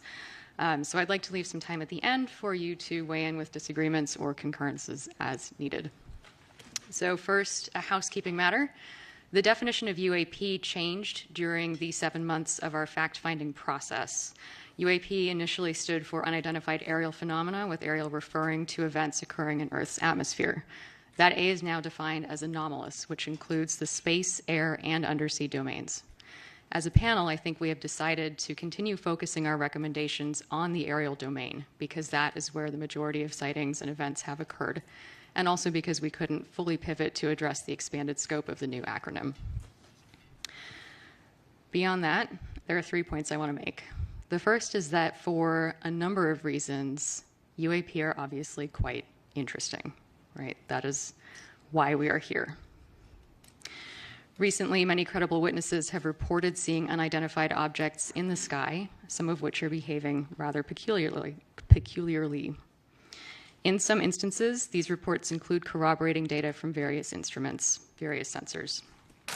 The challenge that we have is that the data needed to explain these anomalous sightings often do not exist or are incomplete for generating a conclusive analysis.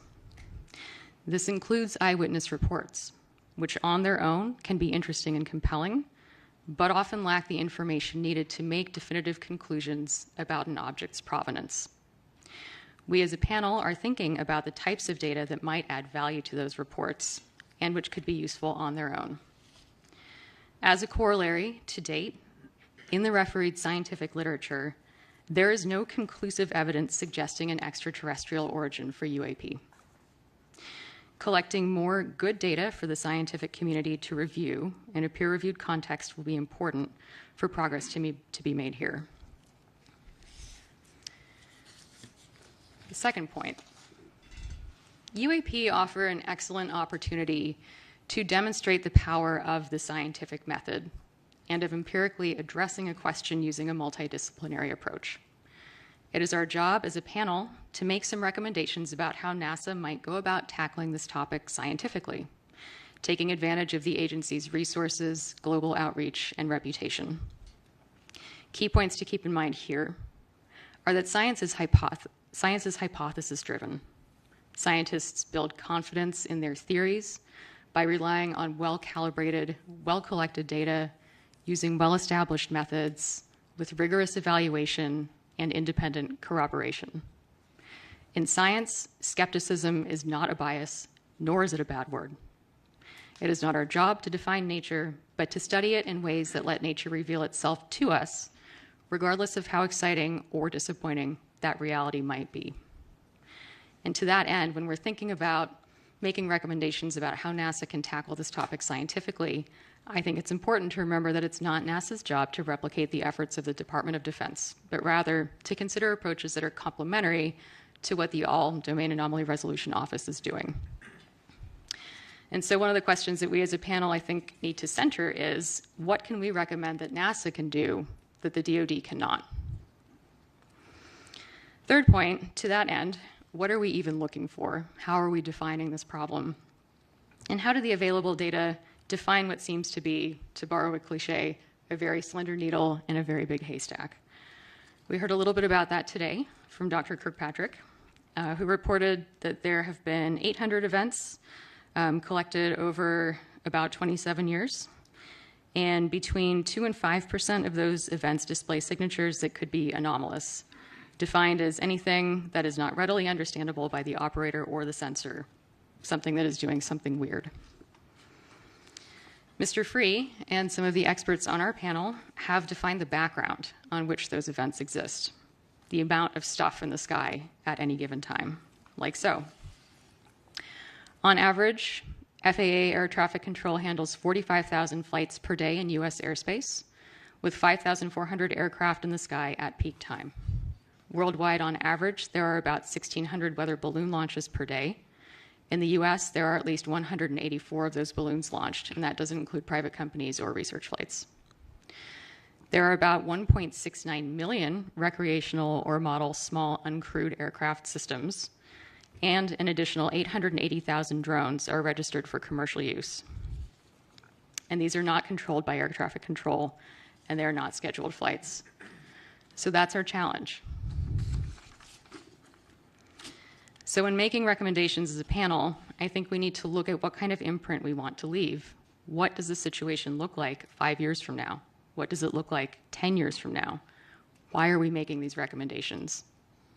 We heard a little bit about this morning from both Mike and David, who noted that many discoveries in science are rooted in initially unexplained and bizarre phenomena. So by carefully scrutinizing the sky, or however we end up defining our search space, and by collaborating across disciplines, we are likely to learn new things about our planet. That's a fact. And that's the commensal science case we might want to consider when making recommendations here. All right.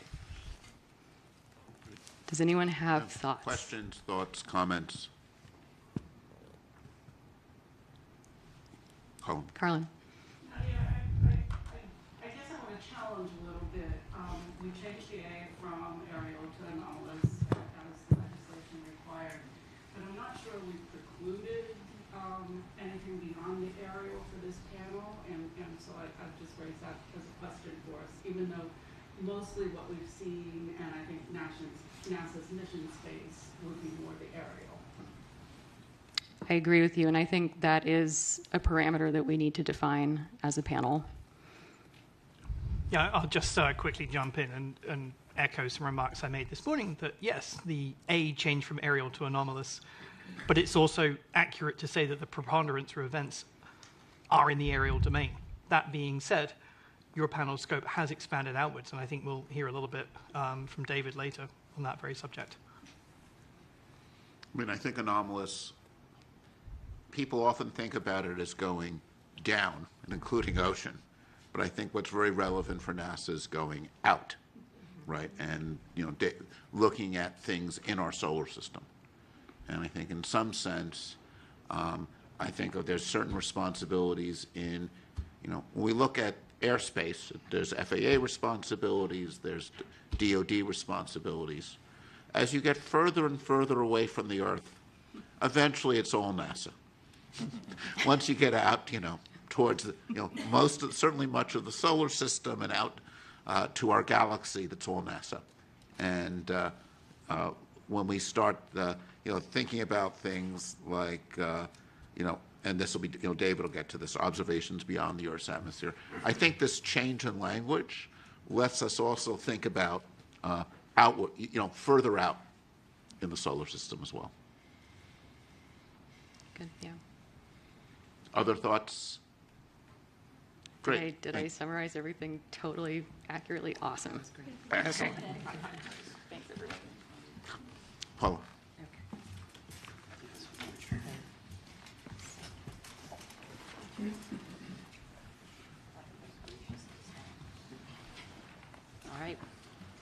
All right, thank you. So I thought that was the perfect intro and segue by Dr. Drake for addressing why NASA.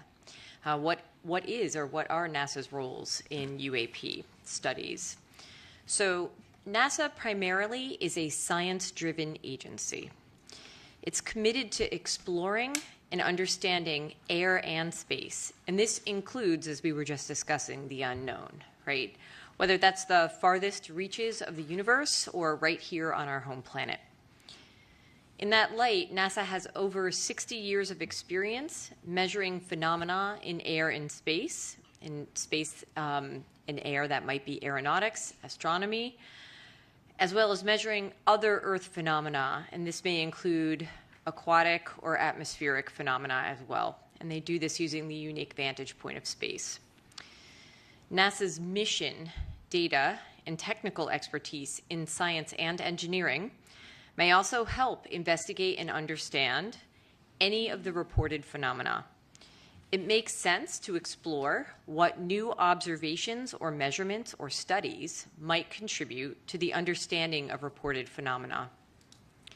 In that light, Dr. Fox made this point this morning, there's a tremendous archive of NASA data. These are from satellites and other space-based and ground networks, as well as other assets, and these are freely and openly available to the public. NASA research, as was mentioned, also supports a wide range of methods.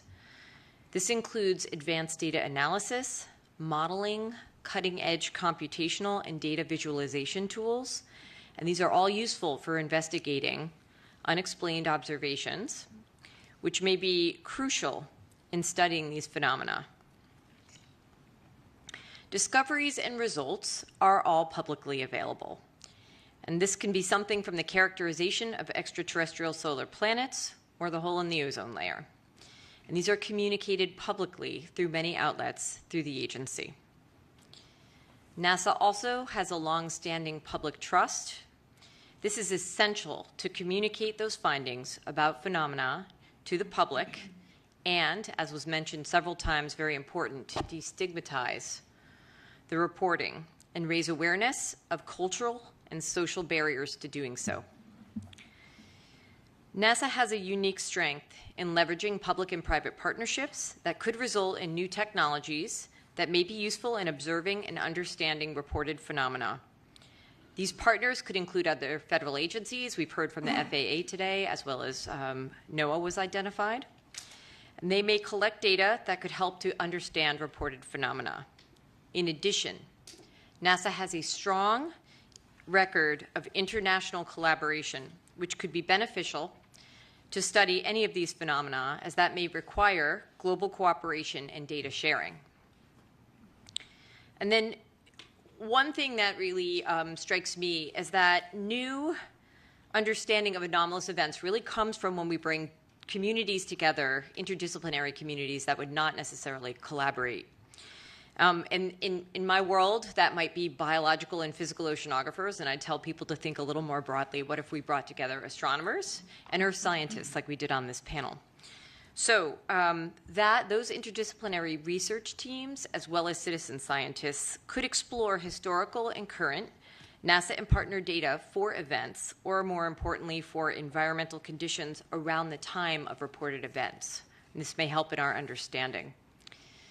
And then finally, given NASA's experience with long-term missions, long-term projects, and scientific focus, the agency is really well equipped to handle the extensive and ongoing study of phenomena investigation that this likely requires. So hopefully that gave you some thoughts as to why NASA. I don't know if any of my fellow panelists agree or disagree. Discuss. Yes. Paula, thank you. So NASA has a great visibility in the community, and UAPs are obviously of great interest to a very diverse range of people. So can you speak a bit about the opportunity that this provides for NASA to expand, the knowledge of the understanding of the scientific method? Yes. So it's a great question. There are multiple opportunities I think UAP present. The first, as I mentioned, I think is to bring together interdisciplinary research teams and scientists and citizen scientists to really take a look at, with an objective and perhaps unique eye, what the NASA Data Archive actually means. Blend in the partnerships, a renewed partnership that's at the federal, the international, and the private level, right? So I think there are any number of pathways that people could pursue that could be really advantageous for helping us to understand what's happening with any reported UAP.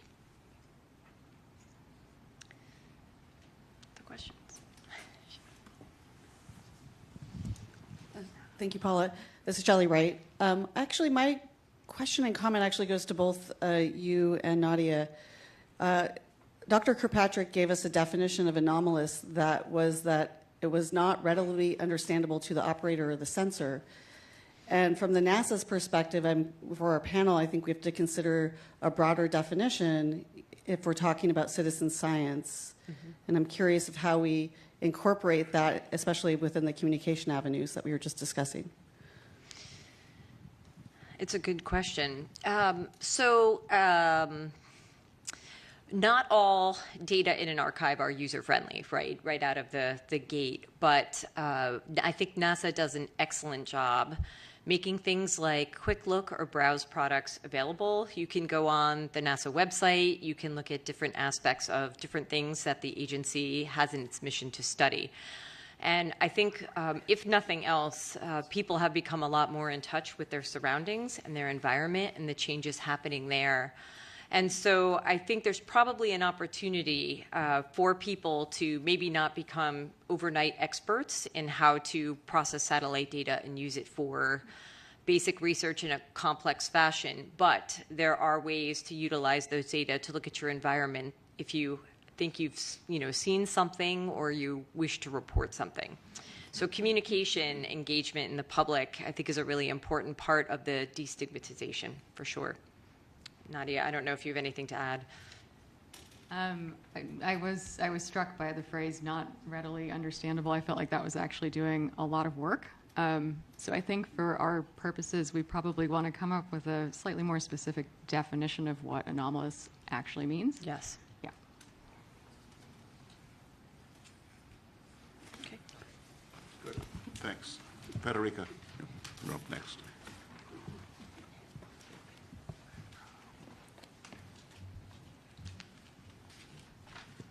Hello, everybody. My name is Federica Bianco. I am an astrophysicist and a data scientist, and I bring this perspective to the panel.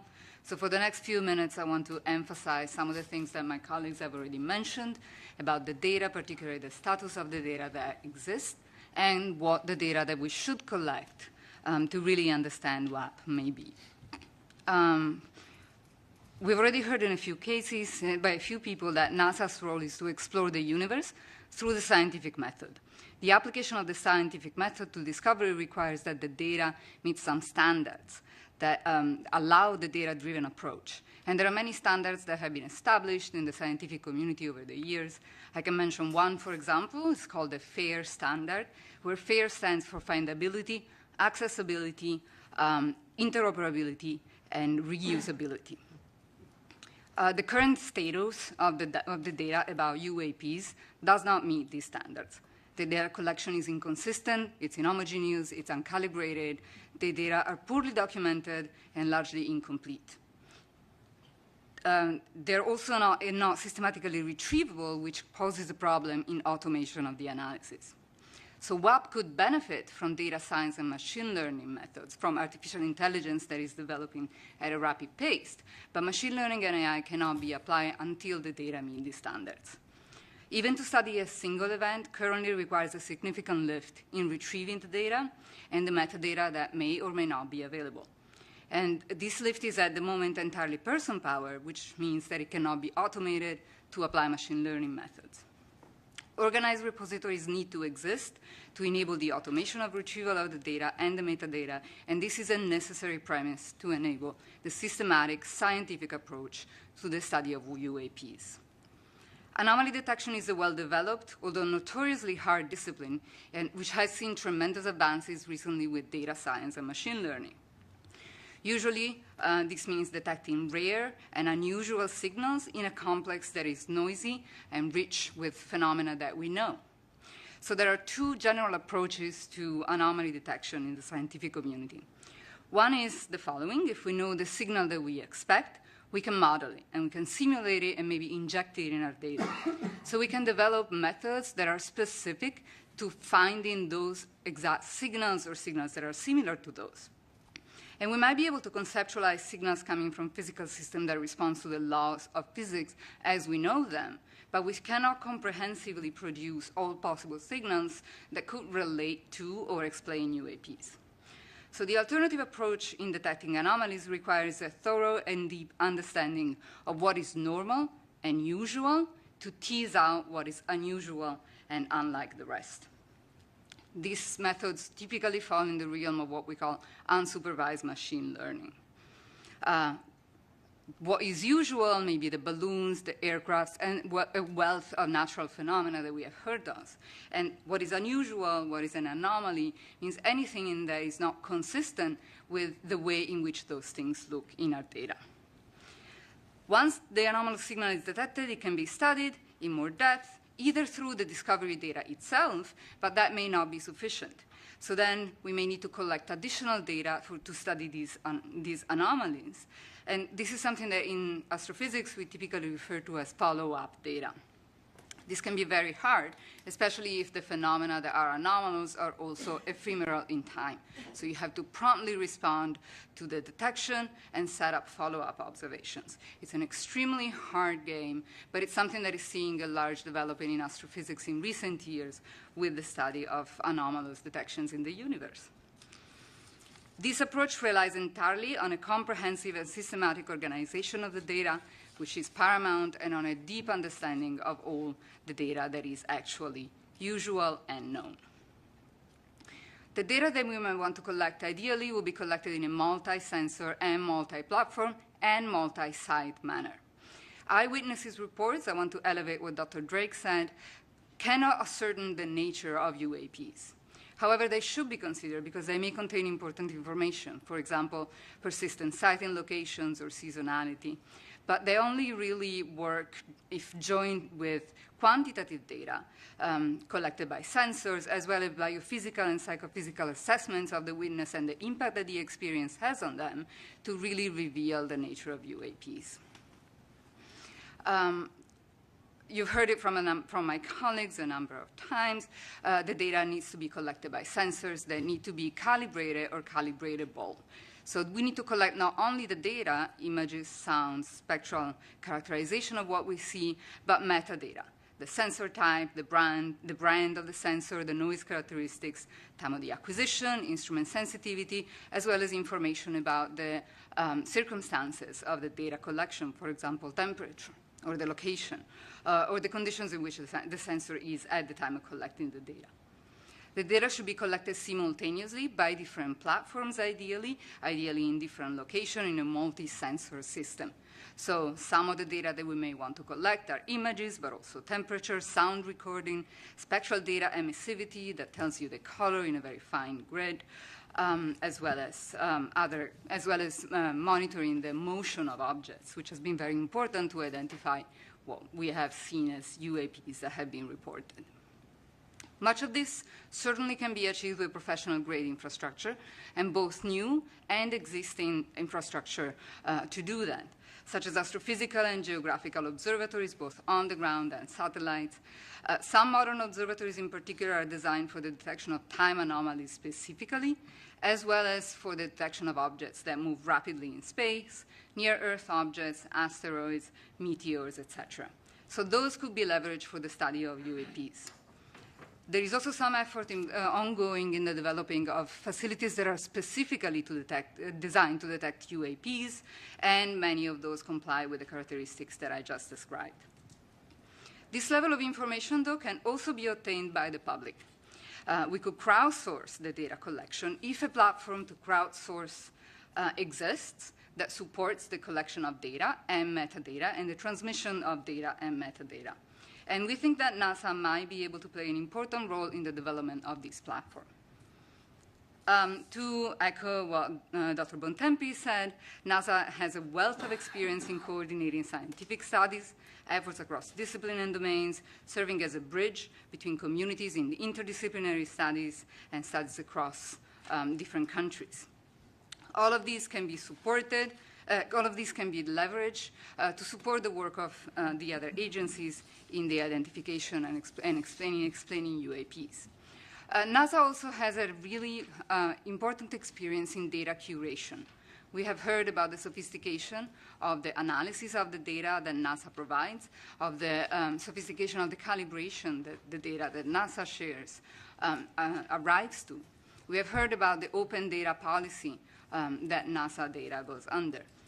Furthermore, NASA has recently spearheaded an effort to review NASA and NASA partner archival data to prepare them for machine learning and AI, so that data can be served to the community directly and ready to apply AI methods on it. This is an important experience that could be leveraged in the study of UAPs. However, we do want to emphasize that the current status of the UAP data will make this lift really hard compared to even what is being done by NASA for astrophysical data. And finally, I wanted to emphasize what my colleague said. NASA has a great visibility. UAPs are of great power, of great public interest. And this could be an opportunity to really increase the reach of science, help people understand the scientific process, and maybe diversify the scientific community by attracting new talent into the scientific community due to the visibility of the problem. And I think that's all of my remarks. Questions? Lots of questions. Do you want to go, Richie? So on the whole crowdsourcing front and getting reports from citizen scientists, what are you thinking along those lines? Is it providing a set of guidelines for how you report? Is it open sourcing a set of applications for cell phones to be able to pull in a lot of the right metadata? What does that look like? Yeah, so I think guidance wouldn't, just a set of guidance of best practices, et cetera, would just not be sufficient. I think what needs to be provided is a platform. You mentioned cell phones. Cell phones have been used for crowdsourcing, the study and detection of a number of things in astrophysics, in space science. So that can definitely be done. The issue, I think, is going to be to make sure that this platform is reaches a large enough community to really have a crowd to source the problem and coordination. Something that this could achieve, for example, is the follow-up that I mentioned earlier, right? So we need this community that would use the crowdsourcing facilities to be connected so that if something is cited by one person, that message can go across and a broader community can point their sensors to the problem, to the sighting. And the data has to be transmitted to a place that can centralize it and curate it. Yeah, please feel free to say this is a bad idea. But if you thought about synthetic data, as you were talking, I was thinking, given the fact we don't have enough quality data to train a neural net, if we were to generate synthetic data based on the information we do have and then filling out the other characteristics, as we might guess, does that then help us train something to iterate in AI to be able to find other correlations within data as we get it?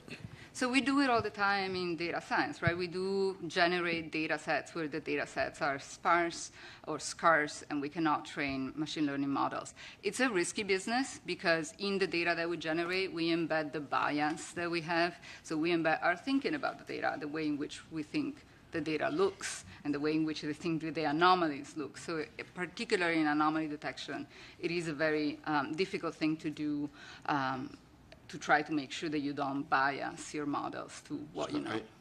I want to come back to this topic of anomaly discussion in our general discussion. We're sort of starting to run a little late, so I want to cut off questions now, but we do have a little time later at the end. So don't forget your questions. Bring them up again in discussion, and we'll talk more later. Great. So David's our next speaker.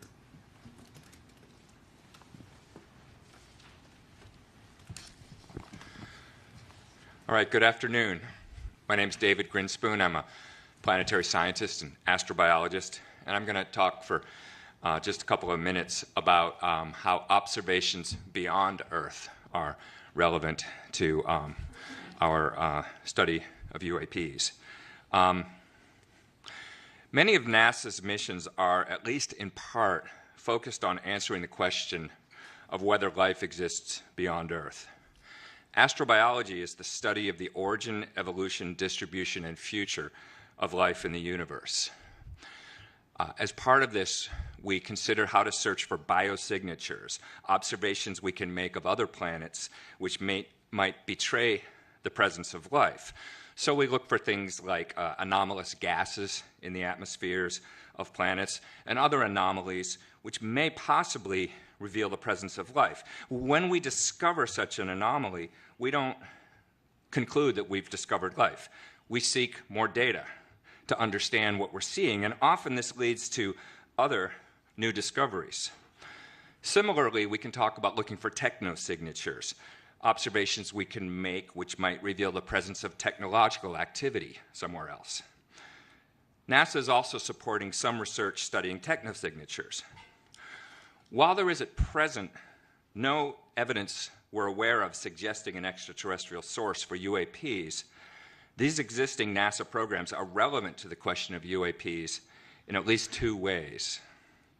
First, researchers in astrobiology and SETI, the Search for Extraterrestrial Intelligence, have focused for many years on techniques and methods for identifying anomalous signatures and determining if they have mundane natural explanations, as opposed to revealing unknown biological or even technological activity. The SETI community has expertise in methodologies for determining whether a potential technosignature is in fact a natural phenomenon or misinterpreted terrestrial technology. When a possible technosignature is observed, we ask, is it a real signal? Is it a known or unknown natural phenomenon? Must it be technological? Is it known terrestrial technology? So these scientific communities have relevant experience in determining and communicating about whether observations which first appear to reveal extraordinary evidence actually justify making extraordinary claims. Second, if we do acknowledge an extraterrestrial source, however unlikely, as one possibility for UAPs, then these objects must have traveled through the solar system to get here. Within the scientific community, there's a widespread, but by no means universal belief that there are extraterrestrial civilizations. And we have a well-developed rationale. There's a lot of literature for discussing this, which I won't go into now in the interest of brevity, but it has to do with the vast numbers of exoplanets and the timescales of evolution and the possibility of convergent evolution on different planets leading to somewhat similar outcomes.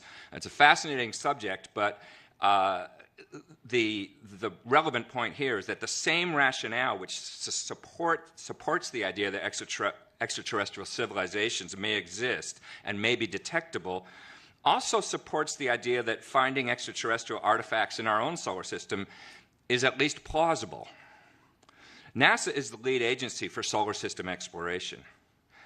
It already has an active program of detecting objects in our solar neighborhood using both ground-based and space-based facilities, and it could leverage those capabilities to search for objects in space with anomalous motion, anomalous trajectories, unusual light curves, anomalous spectral signatures, or other characteristics.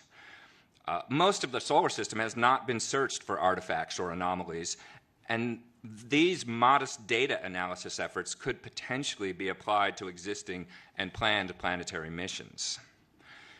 The galaxy does not stop at the edge of the solar system, and the solar system does not stop at the top of the Earth's atmosphere. It's all a continuum of possibilities worthy of investigation. If NASA applies the same rigorous methodology toward UAPs that it applies to the study of possible life elsewhere, then we stand to learn something new and interesting, whatever the ultimate explanation is of those phenomena. And that's all I wanted to say right now. Well, we have time for one or two comments or questions or thoughts. Yeah, thank you for that. You know, it struck me while you were speaking about biosignatures that we do a lot of that type of analysis, right, in our home planet in different capacities. And so it's more of a comment, but I wondered your thoughts on, you know, bringing together those communities that might not work together and whether that would aid in, you know, not only establishing what's normal, but enabling the detection or maybe the understanding explanation of a UAP if reported.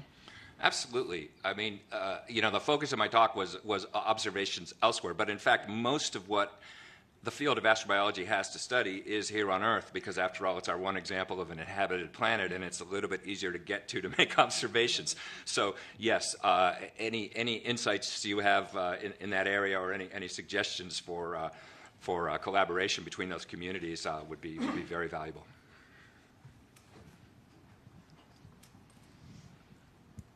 So, of course, NASA hasn't been researching the technosignature field for very long, and there's been a stigma with technosignatures for many decades. Are there any lessons learned we can impose from the technosignature and the SETI community to the UAP in solar system studies? That's a really good question. I guess the immediate thought it sparks in me is that, technosignatures were kind of treated, kept at arm's length for a long time by NASA because of stigma, and ultimately can't be kept away forever if you are an agency, curiosity-driven, trying to understand the whole universe. You have to move beyond stigmas and just try to honestly look at whatever evidence there is. And so I think in that broad sense, the same lesson ought to apply to UAPs. As someone who has been working in astrobiology and data sciences for some time now, it strikes me when both Dr. Bianco and you talked that the differences that seem to me between biosignatures and technosignatures fields and UAP field, again, relies on the data. So biosignatures and technosignatures, they have very well standardized data sets. They have been collecting data sets for some time. And they are able to apply machine learning, artificial intelligence algorithms, while it's a totally different question with the UAPs in how we can apply artificial intelligence here. So again, just like Dr. Bianca, how she said, it's about data standardization. So I hope that the UAP field will learn how to work with the data from the biosignatures and technosignatures fields. So. Yeah, that's a good point. The one point I'd push back on a little bit is whether technosignatures has a lot of data in that sense. The one part of technosignatures, which is looking for signals from radio and optical and that sort of thing that's been associated with SETI for a long time. You're right, there's a lot of data there that we've been collecting. But the term technosignatures is sort of newly being adopted, and it in a way, it reminds me of the distinction we heard from the FAA about a cooperative and non-cooperative. That with technosignatures, we're looking. There's more of an emphasis on finding technology that is not necessarily intended to signal us, but just sort of doing what technology does and finding ways to, so it's not looking for signals as much. And in that domain, we have not necessarily been collecting information for that long. But your point is well taken that there are lessons learned from certainly the astrobiology and the sort of classical SETI field where we've had a lot of data, and we could look at how that is analyzed and try to collect the data for UAPs that will be amenable to that same sort of analysis. Great, thank you. Carlin's next.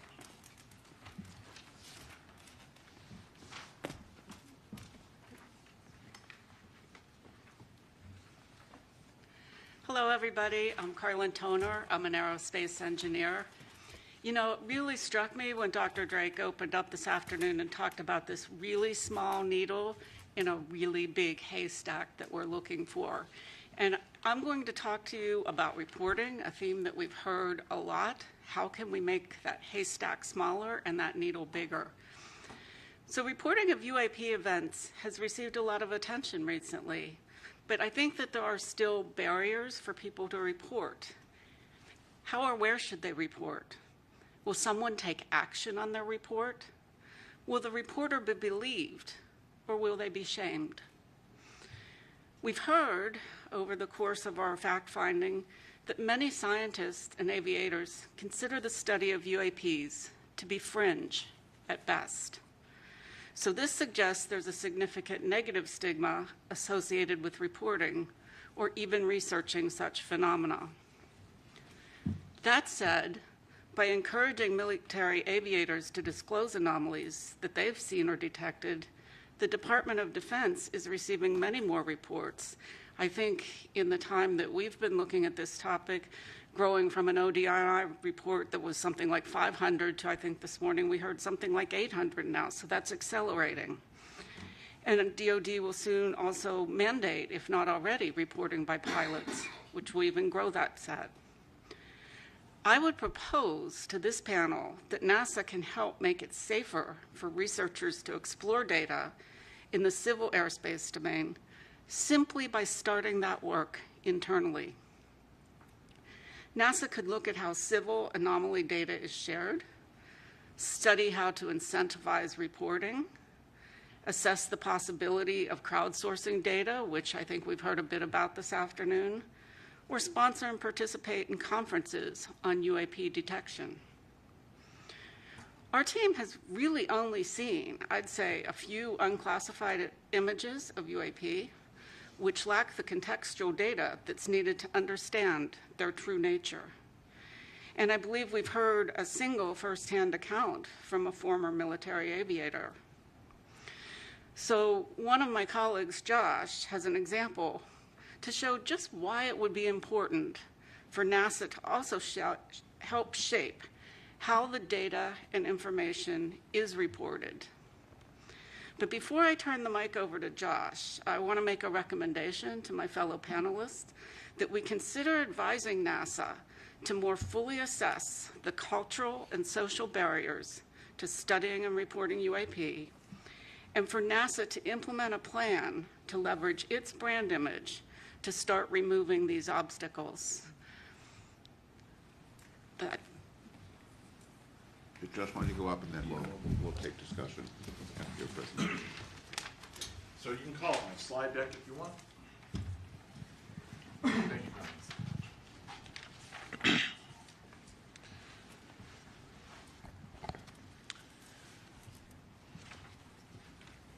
So it's not the charge of our panel to evaluate UAP evidence, but part of our statement of task is to assess the scientific analysis techniques that are available. You don't have to start it just yet, and how we might use them to determine physical constraints on UAP.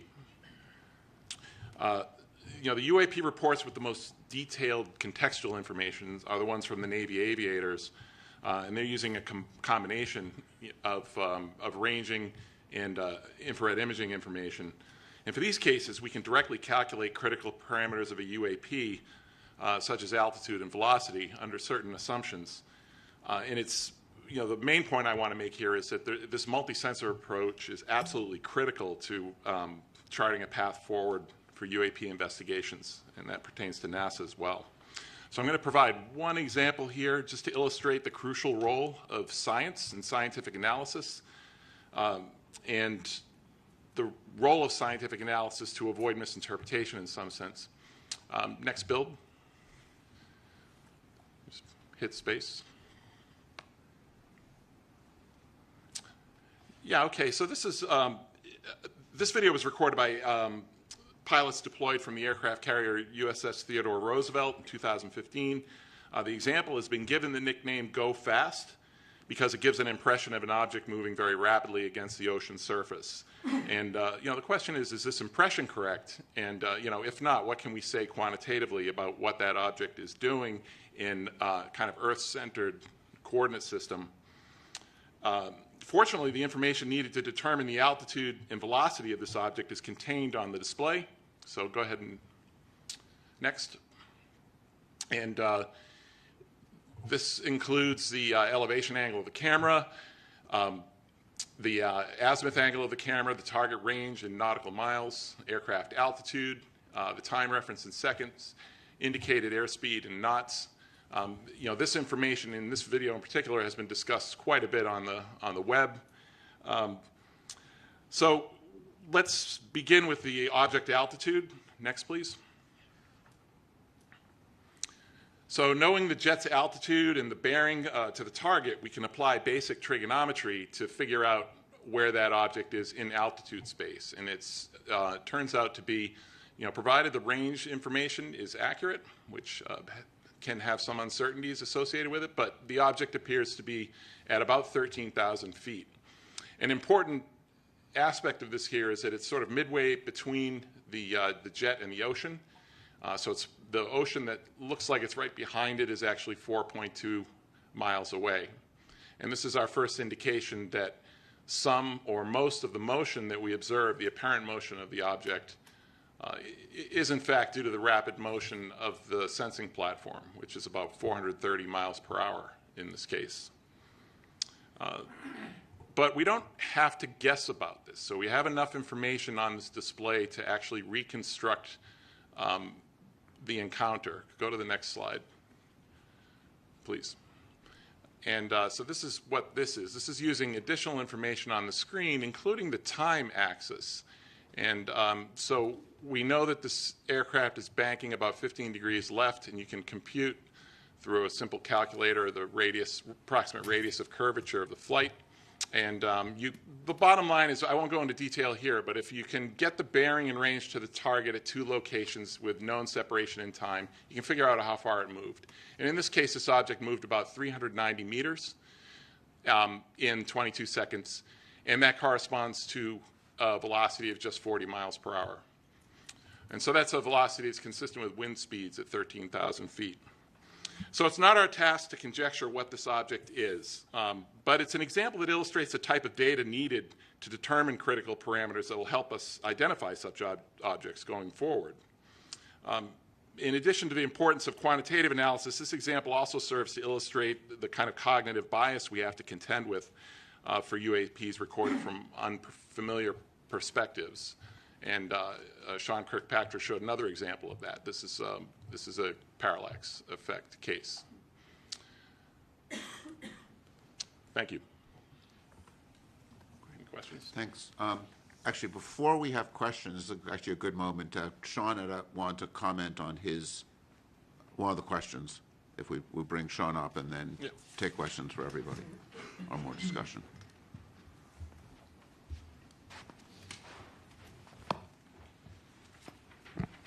Thanks. That was actually very helpful for everyone, I'm sure. Just one piece of clarification on the video that we showed. The second one that was the newly released one had the three aircraft in it. The question was asked about if it was a stabilized background against which the jitter was showing. I am not 100% certain of that answer. It might just be a bunch of dust on that sensor, but let me go back and get you a more fulsome answer. It is either stabilized background or it's just garbage. But in either event, the three aircraft are jittering because of the platform. But that's another example of exactly what you're saying, right? It's the perception of the operator who thinks it's doing something else when it's actually just your own camera. Right. Yeah, if I could just, Sean, in your event, it seemed to me that what you mean by jitter in this case is the plane is actually making motions that are causing a parallax. So it's actually more than that. So the plane will move, and that'll cause the parallax that you just showed. But the sensor itself, a lot of these cameras are in gimbals. For those of you not certain what a gimbal is, it's the thing that your cameras sit on, your telescopes sit on, it moves it around in different directions. Those can sometimes be stabilized, in which case they damp out the motion of the platform. And in other cases, they're not, and they jump around. And so what you're actually seeing in that video is what we call jitter of the sensor against the platform. So the platform's moving and the sensor is moving. It's not a stabilized against the target. But once it's collected, sometimes in processing, the background is stabilized frame to frame, just like some of those TikTok videos you see, right? Same idea.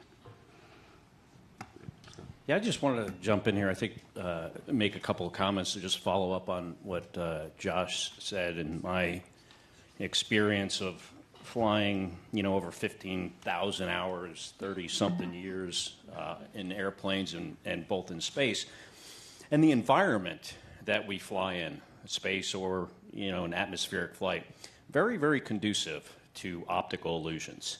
So I get it why these pilots would look at that go fast video and think it was going really, really fast. I remember one time I was flying in the warning areas off of Virginia Beach, military operating area there, and my Rio thought, the guy that sits in the back of the Tomcat, was convinced we flew by a UFO. So I didn't see it. We turned around. We went to go look at it.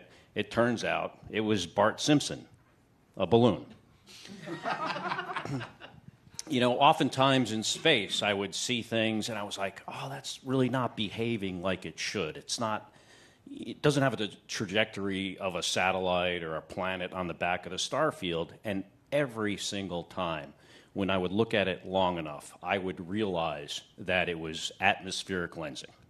It was the fact that what I was looking at was actually flying behind the atmosphere, and because of variations in the atmosphere, it made the trajectory look like it wasn't going in a straight line. It was going like this, and it would go like that, and it would turn in the other direction. Was always the case. My brother, Mark Kelly, a former NASA astronaut, and also now a U.S. Senator, I was with him for dinner last night, and he shared a story with me again that he had shared years ago, but I had kind of forgotten about it, and I think it's worth sharing. And that is when he was the commander of STS-124, I think it was, in 2008, they were getting ready to close the payload bay doors of the space shuttle. And before they do that, you got to make sure nothing interferes with the doors, because if the doors don't close properly, the space shuttle can't re-enter the atmosphere. It would come apart. It's part of the structural integrity of the vehicle. So they see something in the payload bay, and they thought it was a tool, maybe a bolt. They couldn't quite figure it out. They were potentially going to have to go and do a spacewalk to retrieve it. But before they did that, my brother grabbed the camera, they took a picture of it, and when they blew up the picture, they realized that this is not a bolt or a tool in the payload bay. It was actually the International Space Station that was 80 miles away.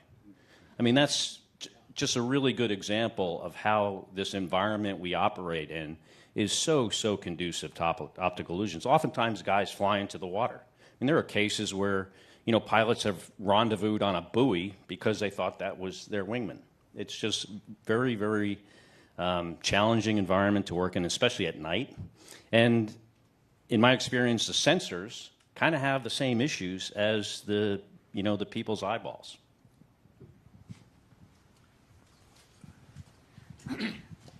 So per what Scott just said, I think we need to take it as an action to investigate unidentified animated phenomena to go after Bart Simpson. I think what Josh and Scott said is very, very helpful and shows why we need multiple sources of data. Were there radar hits? Were there other sightings? Unless we can look at this from a holistic perspective, it's very difficult to draw conclusions. And relative to stigma, and I appreciate the reports that our colleagues gave, I think there's plenty of stigma right here in this building, and I'm sure, Dan, you've suffered from it at times. And I just want to commend Administrator, although he's always be Senator Nelson to me, for his leadership and candidly courage in getting NASA to tackle this issue. And as we look at what Sean had articulated, that what he wants NASA to do, as we look at the recommendations for reporting and how we need to collate that reporting, I'm very concerned that this could be effectively done on an ad hoc basis. And I've been a part of far too many panels and studies that end up sitting on the shelf. I don't want this to be one of those exercises. And we can discuss this further, but I would call for and recommend a permanent office within NASA to support this activity, albeit likely a modest one, but to collate this information, to collate that data, to archive the information, and act as the open, forward-facing counterpart to Sean and AARO. I think then we could continue and actually accomplish the reporting, the stigma issues that have been raised, and we could do so in a relatively affordable fashion. Because again, I don't want all of our work to end up being in vain. Good. So now Jen's going to turn to our charge. I am. And you know, as a panel, when we were convened with a set of questions that we were charged to address, we've been addressing them through the topics we've talked about and through things as we've been thinking this through, but we're going to organize the next part of the discussion with Jen presenting these things, and this is also a chance to get into some of the discussion phase, because we can look at each of these questions as the topics that we want to make sure we address as part of the report. Jen. Thanks, David, and I want to thank the panelists all for all of your work, all of the knowledge that I've gained from each of you through this time. I took it upon myself in preparing for today's meeting to draft a statement that answers the 8 questions that we were provided at the beginning of the last summer when the panel was created. So I'm going to read the question out loud. I'm going to read my statement, and I'm going to pause and let you think and reflect. And if there's, remember, this isn't all of the details associated with each of these answers, right? This is to be a kind of high level, make sure we've got the major points there. And this is an initial take for these answers. So the first question goes, what types of scientific data currently collected and archived by NASA or other civilian government entities should be synthesized and analyzed prior to potentially shed light on the nature and origins of UAP? So the panel reviewed data sources, analytic tools, data architectures from NASA, NOAA, FAA, Commerce, and others. The data that we recognized were not collected for the purpose of identifying UAP, which leaves bias in the data that was collected. Even though there is an immense amount of data available, it is hard to access, and the sensors that were used were not well calibrated for identifying anomalous phenomena. No questions. Moving forward. Question number 2. I kind of feel like Jeopardy. What types of scientific data currently collected and held by nonprofits and companies should be synthesized and analyzed to potentially shed light on the nature and origins of UAP? Many organizations exist to track sightings of anomalous phenomena in the Earth's atmosphere, both nonprofit, for-profit, and otherwise. The study panel concluded that much of the inputs collected by these organizations are not considered scientific data in nature, and that they do not contain unbiased information, they're not repeatable, and they typically come with eyewitness accounts, which we've heard even today, that there's hesitations with using only eyewitness accounts to recognize or identify UAP. To the point about commercial or companies, there are a lot of space companies that some lobbied hard to get in to present to us. They have troves of data, but they're collected for a variety of different purposes than the purpose of UAP. And those systems, while they are well calibrated, are only one source of many that could be used. And questions, comments, concerns? Yes, Carla. I'll bite on that one, Jen.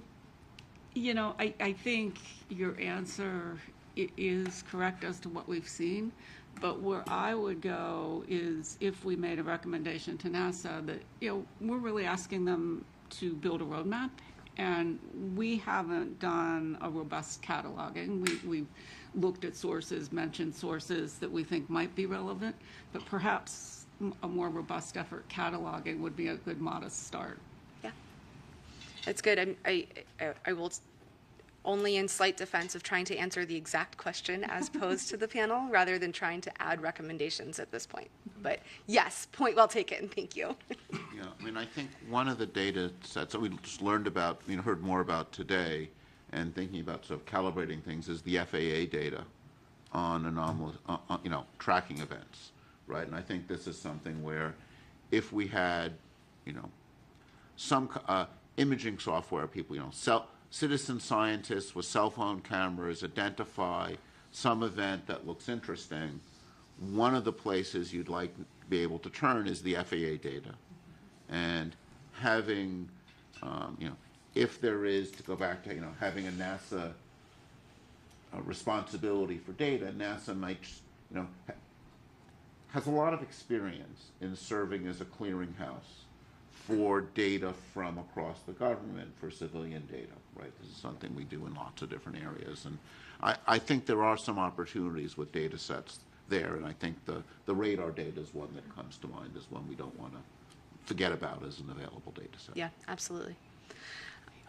Question 3, I think, goes more towards the recommendations of what other types of scientific data should be collected by NASA to enhance the potential for developing an understanding of the nature and origins of UAP. So we've heard now from 2 of the panelists on some of the information that should be collected or the way that some of that data should be organized in a manner to make it available for people to analyze that information.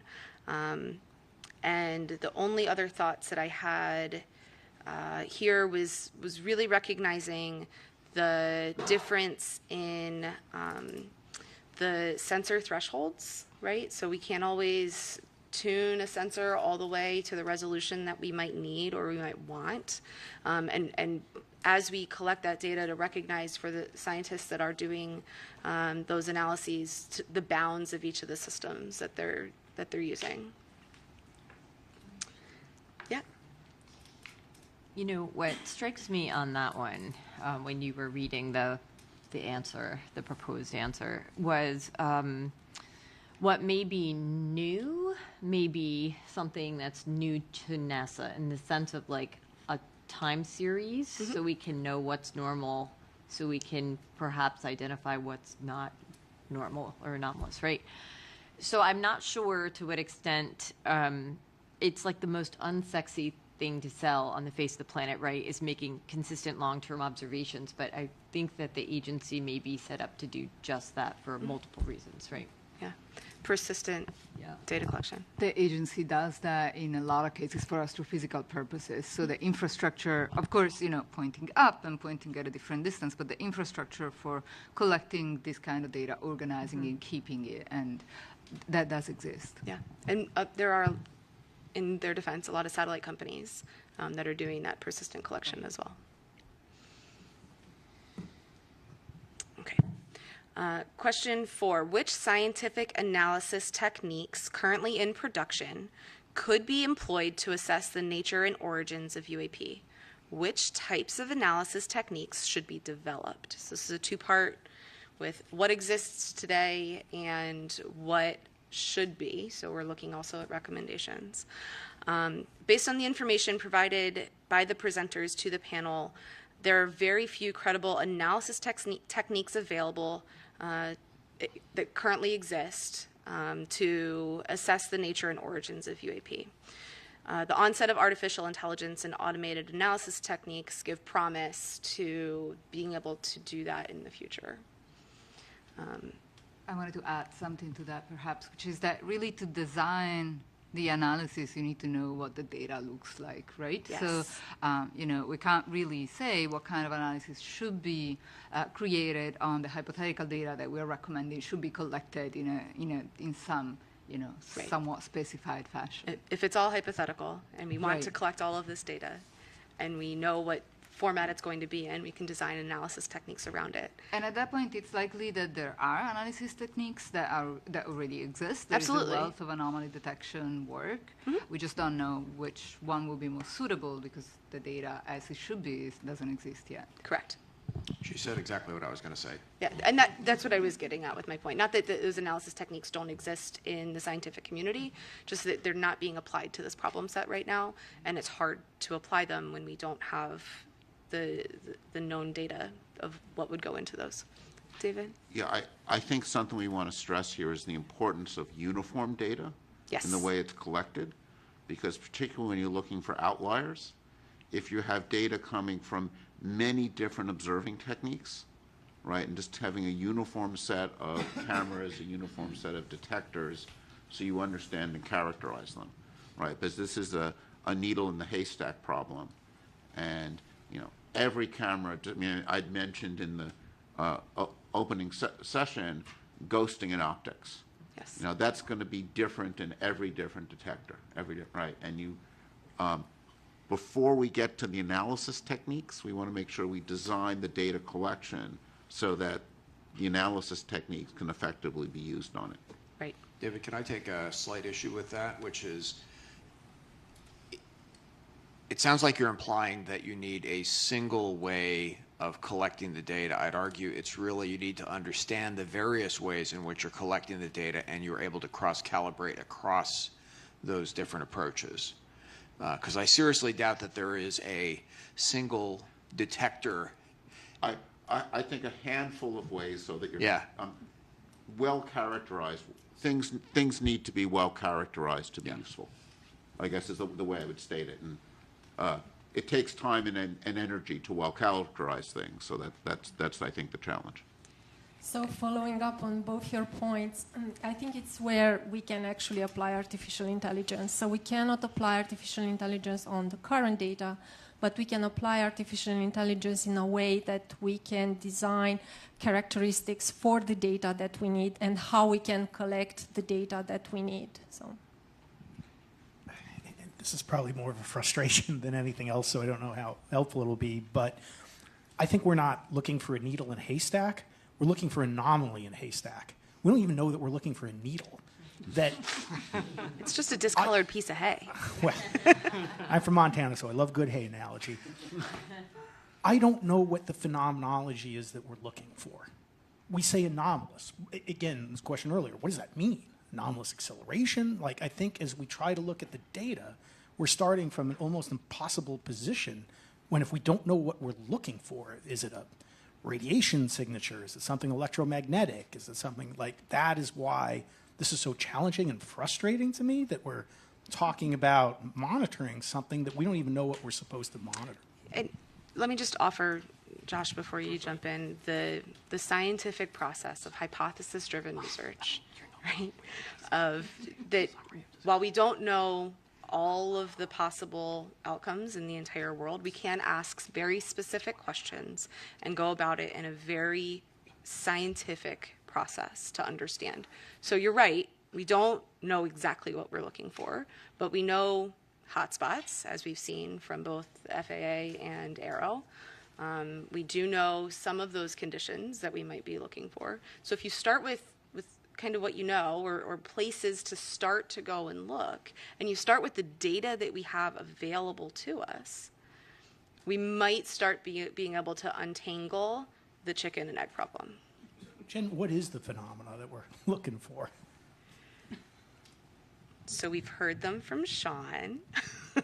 I would pull up Sean's chart, but I can't quickly do that. Of the criteria that he said on the trends, I use the word criteria, he said trends, of 6 or 7 phenomena, I guess, of specific size or within a specific motion range. And it's something different than what we've seen before, something we don't recognize. And so when you go to look for something that you don't recognize, it can be pretty easy in that we've fooled ourselves today and even watching some of these videos of what's going on. But when you're able to corroborate that with 3 or 4 other sources, it starts to make sense. Right? So something that looks like magic to the naked eye or to that camera and that sensor isn't once you understand all of the effects of what was going on in the surrounding environment. So I got a question. Can we, because I got the same frustration you do, right? It's regardless of what you're looking for, if you don't know what it is, whether you're using AI or match filtering techniques, you can't find it, right? You can't find it. So because the question I have is, can we use social media, that kind of thing, as a way of queuing to know where something's happening? Because we know Google searches can lead you to better understand where outbreaks happen, right, disease outbreaks. Can you use similar type of conflation of data to start saying, well, something's going on here, let's start queuing sensors in that area? That requires some real-time capability, but is that something we can think about? Can I object to that just a bit? You can find things that you don't know how they look. Okay. There is a lot of the algorithms in anomaly detection are really based on let's find out how what we know looks like, so that anything that doesn't look like that can be identified and spotted, and then we can think whether or not we understand it, right? And so I think the point about the homogeneous detectors really is about that. We need to have a solid understanding of the normal to detect the anomalous or the outliers, as we sometimes perhaps more often call them in science, right? Yeah, absolutely. I do want to be cautious of time. We were supposed to end this about 10 minutes ago. Right, so but this is drifted into discussion, but I think we're doing discussion. So do you have any last topic you want to hit? If not, then we'll just open up to general discussion. I have 4 more questions that we're technically supposed to answer. All right, let's do one. We can do 4 questions in 2 minutes, right? Okay, 4 in 2 minutes. speed round. Yeah. Fast. In considering all of the factors above, what basic physical constraints can be placed on the nature and origins of UAP? Mike, would you like to take this question? Absolutely. Needle in the haystack. Okay, got it. In my notes to answer this, knew that Sean had presented some trends, so I used that kind of as the basis for what basic physical constraints could be available, and also Josh's presentation that he just presented of, we know some of these are still in the realm of understanding. We just haven't applied basic physics to understand what's there, what we have. Question 6, what civilian airspace data related to UAPs have been collected by government agencies and are available for analysis to A, inform efforts to better understand the nature and origins of UAPs, and B, determine the risk of UAPs to the national airspace? So we saw some of this I'm going to use examples from today to kind of move quickly. Some of this in Mike Free's presentation, talking about the air risks, right, that FAA is always looking out for. We know by altitude and by sensor and curvature of the Earth and line of sight, and as you get higher that you can see more, right? So we have a lot of civilian airspace data that can start to understand the nature and origins of the UAP, and determining the risk is based on how much you know, right? So you think about, I go straight to space and I think about satellites, and one tiny piece of space debris can destroy an entire satellite because they're moving really, really fast in the vacuum of space. It's not necessarily so true in airspace, right? But something that we don't know could have a severe impact on pilots and their flight plan and all of that, which then could really wreak havoc on all of the United States airspace. And so being able to understand and identify what those phenomena are will help de-risk the air flight safety in the national airspace. Question 7. What current reporting protocols and air traffic management data acquisition systems can be modified to acquire additional data on past and future UAPs? We've heard a lot of the reporting structures. It was talked about earlier today. Those probably can be adapted and improved, and it's up to us in discussion as the panel on what those recommendations might be. Question 8, and I'll get off stage. What potential enhancements to the future air traffic management development efforts can be recommended to acquire data concerning future reported UAPs to assist in the effort to better understand the nature and origins of the UAPs? The potential enhancements, automatic filtering of the knowns has come up as a talking point. These are specific really to acquiring data the tuning of those sensor platforms, the multimodal spectrum collection, and being able to kind of timestamp or geostamp each of those to corroborate the sightings. So I will leave the panel with that, with time to continue discussion. Thank you. Thanks. Sorry.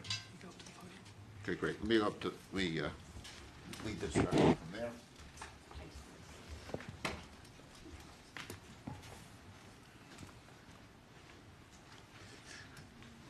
But before I open it up, I just wanted to restate Federica's answer to Mike for hay.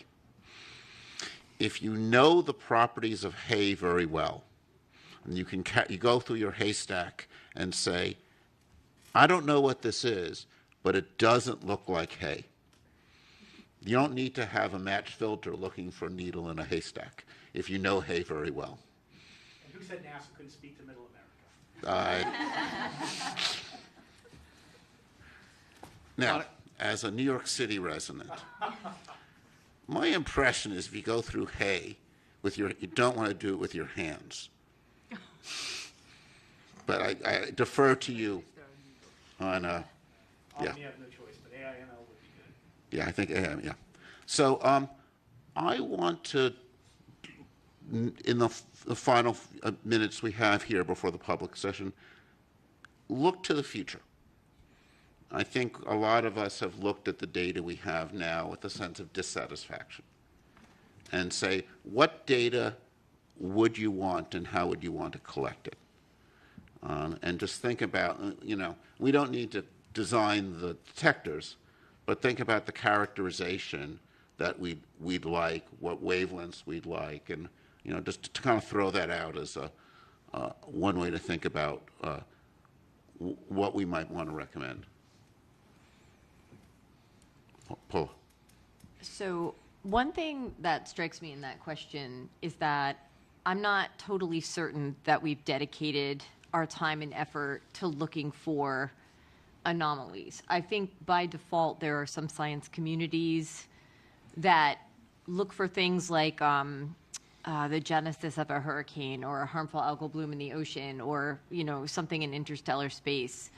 But I'm not sure we ever focused our interdisciplinary effort on that. And I think the question you ask is a really interesting one, part of our statement of task, right? But I'm not sure I can answer that quite yet. That's how I feel about that one. Sure. Shelley Wright. Going along with Dr. Bontempi's point there, we heard a lot from Arrow about specifics about the needle, 1 to 4 meters in size, 0 to Mach 2. You can then look at NASA's assets, right, and look at its spatial resolution, its spectral resolution, in particular the frame rate. I'm going to get to your question here, Dr. Spergel. You can look at the current NASA assets and try to say which ones could find that needle, the ones that Dr. Kirkpatrick put forward. That analysis has not been done. So one of my recommendations would be for NASA to convene a group and a task force to look at its current assets to calculate what current available data, and current facilities could answer insight into that. Now, to get to your future question, looking at this, I see Walter, is frame rate.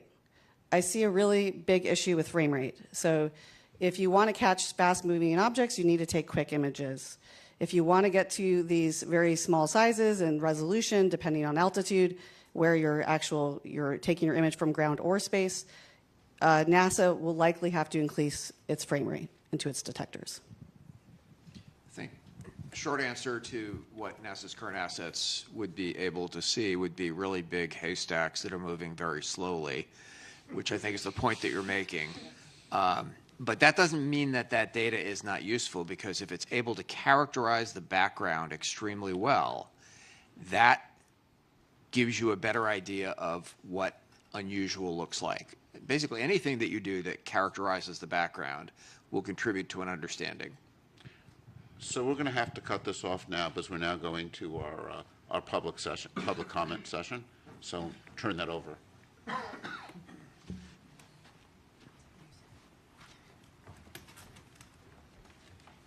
Hello, everybody.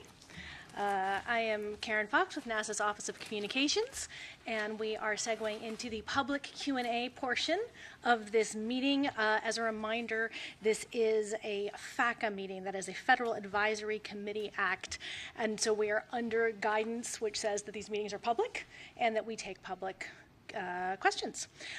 We got hundreds and hundreds of questions, and I just wanted to take a moment to say thank you to everybody who submitted them. We're obviously not going to get to all of them today, but we are going to make attempts to answer some of them online. You can always check back to science.nasa.gov/UAP, where over time we will make it clear where we're putting up some more of those answers. In the meantime, we did have to make some decisions. We stuck to questions that applied to this independent study and UAPs. There were a lot of questions about astrobiology and other subjects that we're not going to get to today. And also in an attempt to get to as many of the questions as possible, since so many of them were similar, we've sort of bucketed them. And that is how we're going to try to address as many as possible. So I'm going to toss the questions to you, and we'll look to getting some answers for our public questions. All right.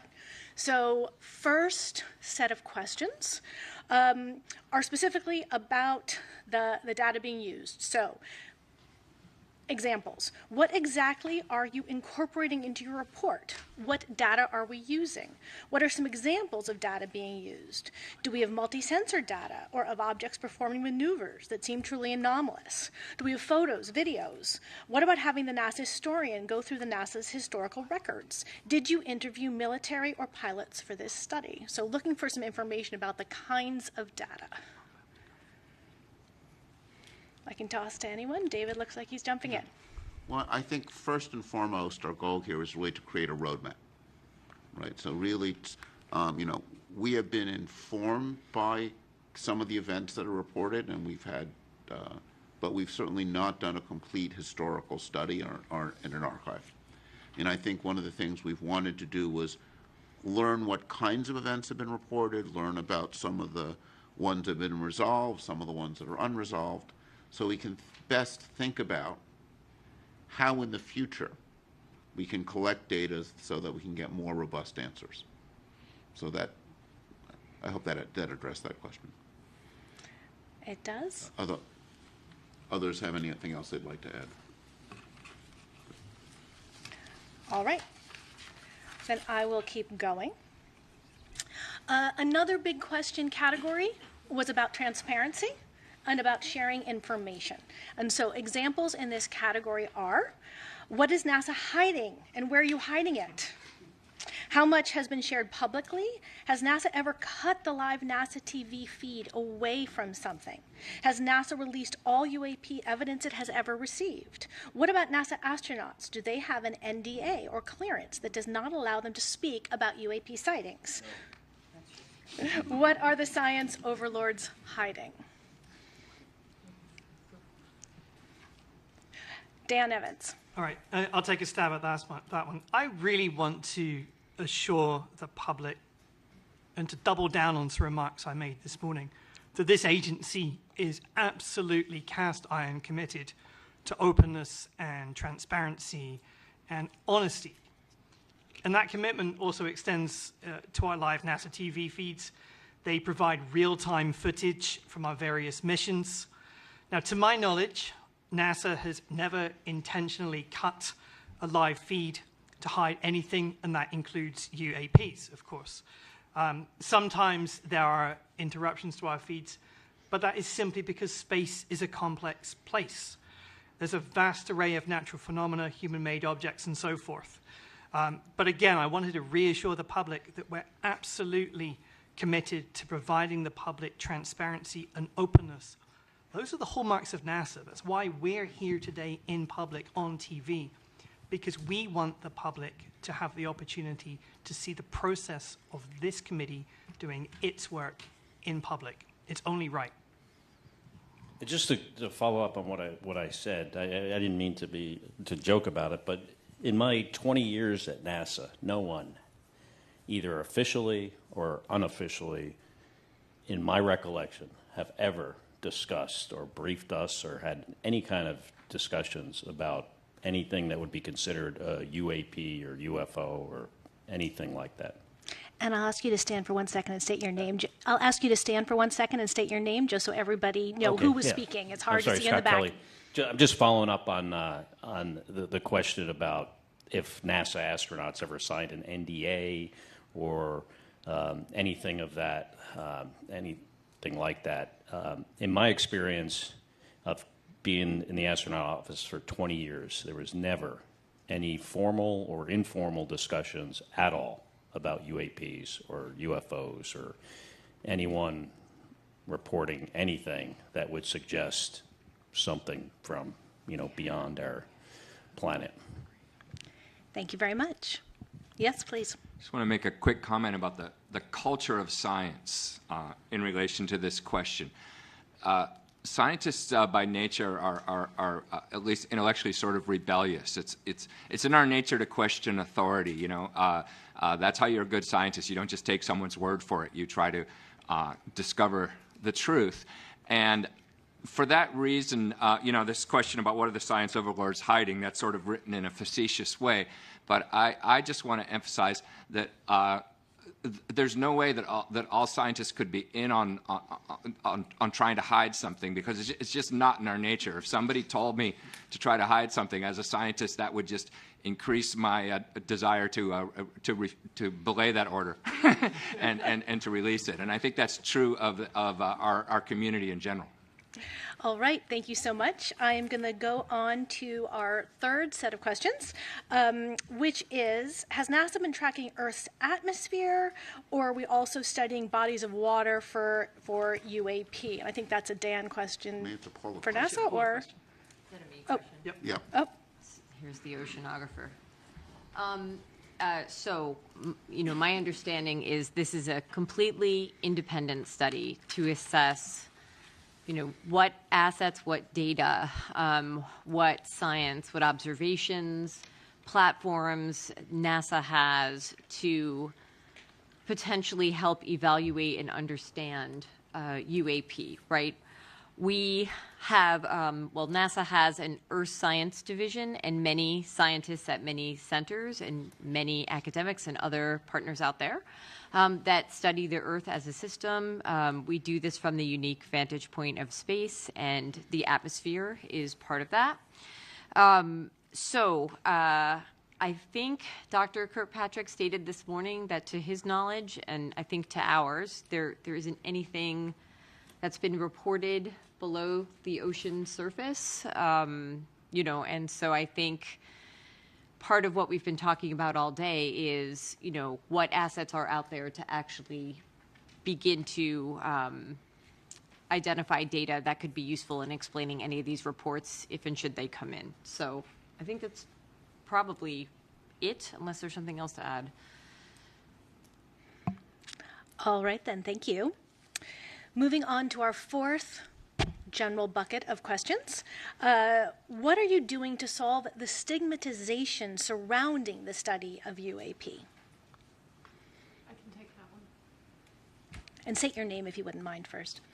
Carlin Toner, FAA. I think the fact that NASA has called us together here as a panel to look into this, that NASA is hosting a public meeting, that we've heard, right, it clearly stated we're here to be transparent. I think that's the first step in trying to really normalize the study of UAPs. And we talked a little bit earlier about the reporting, about how to make it credible.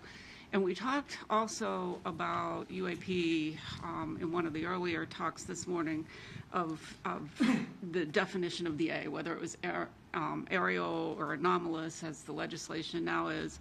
And really the distinction beyond UFOs, right? When we're looking at UAPs here, we're beyond just airplanes. We're looking at all types of anomalous phenomena. And so that's just a more inclusive term there. Yeah, still Mike Gold. Just wanted to emphasize what Carlin said, which is so accurate. I really consider it quite amazing that we're here having this discussion. NASA leadership deserves great kudos for this. And beyond, I think a recommendation that I'd like to make is that NASA participate in symposia, in panels sponsor research. When you have the NASA logo on that sponsored research, on the discussion, it really helps normalize and push back against the stigma. I think NASA can leverage its excellent reputation, both domestically and abroad, to help push back on that stigma. I think it's important to do so not just for science and discovery, but for national security. That we've all seen what's occurred with balloons from rival nations. We don't want this stigma to be a vulnerability that rival nations can take advantage of. Yes, Dan? Yeah, thanks, Karen. Just a few additional points from the agency perspective. We are, of course, taking a set of actions to effectively normalize the study of UAPs, and that involves collaborating across the government, encouraging an open dialogue, and promoting rigorous scientific inquiry. Let me turn to each of those in turn. So in terms of promoting a rigorous scientific inquiry, the primary way we're doing this is by being truly rigorous and employing an evidence-based methodology in everything that we do. That is characteristic of scientific research. It's no accident that the people up on this stage are true experts in their respective fields, okay? So that is in turn going to help us to legitimize UAP studies. Encouraging open dialogue. So by holding public meetings such as this one and having open conversations about findings, then we're helping to normalize discussions again. And that really goes arm in arm with our commitment to openness and transparency with the public. And then finally, in terms of collaborating across the government, we're working very closely with other government agencies, not least Sean's office, Aero, to broaden the scope and the depth of our study.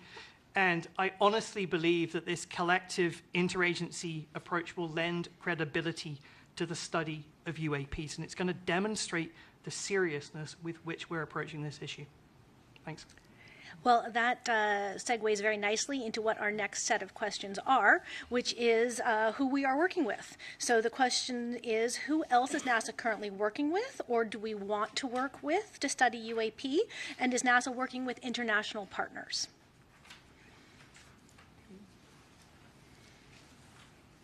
All right. Pete, do you want to do it? I'll take a stab at it. Okay.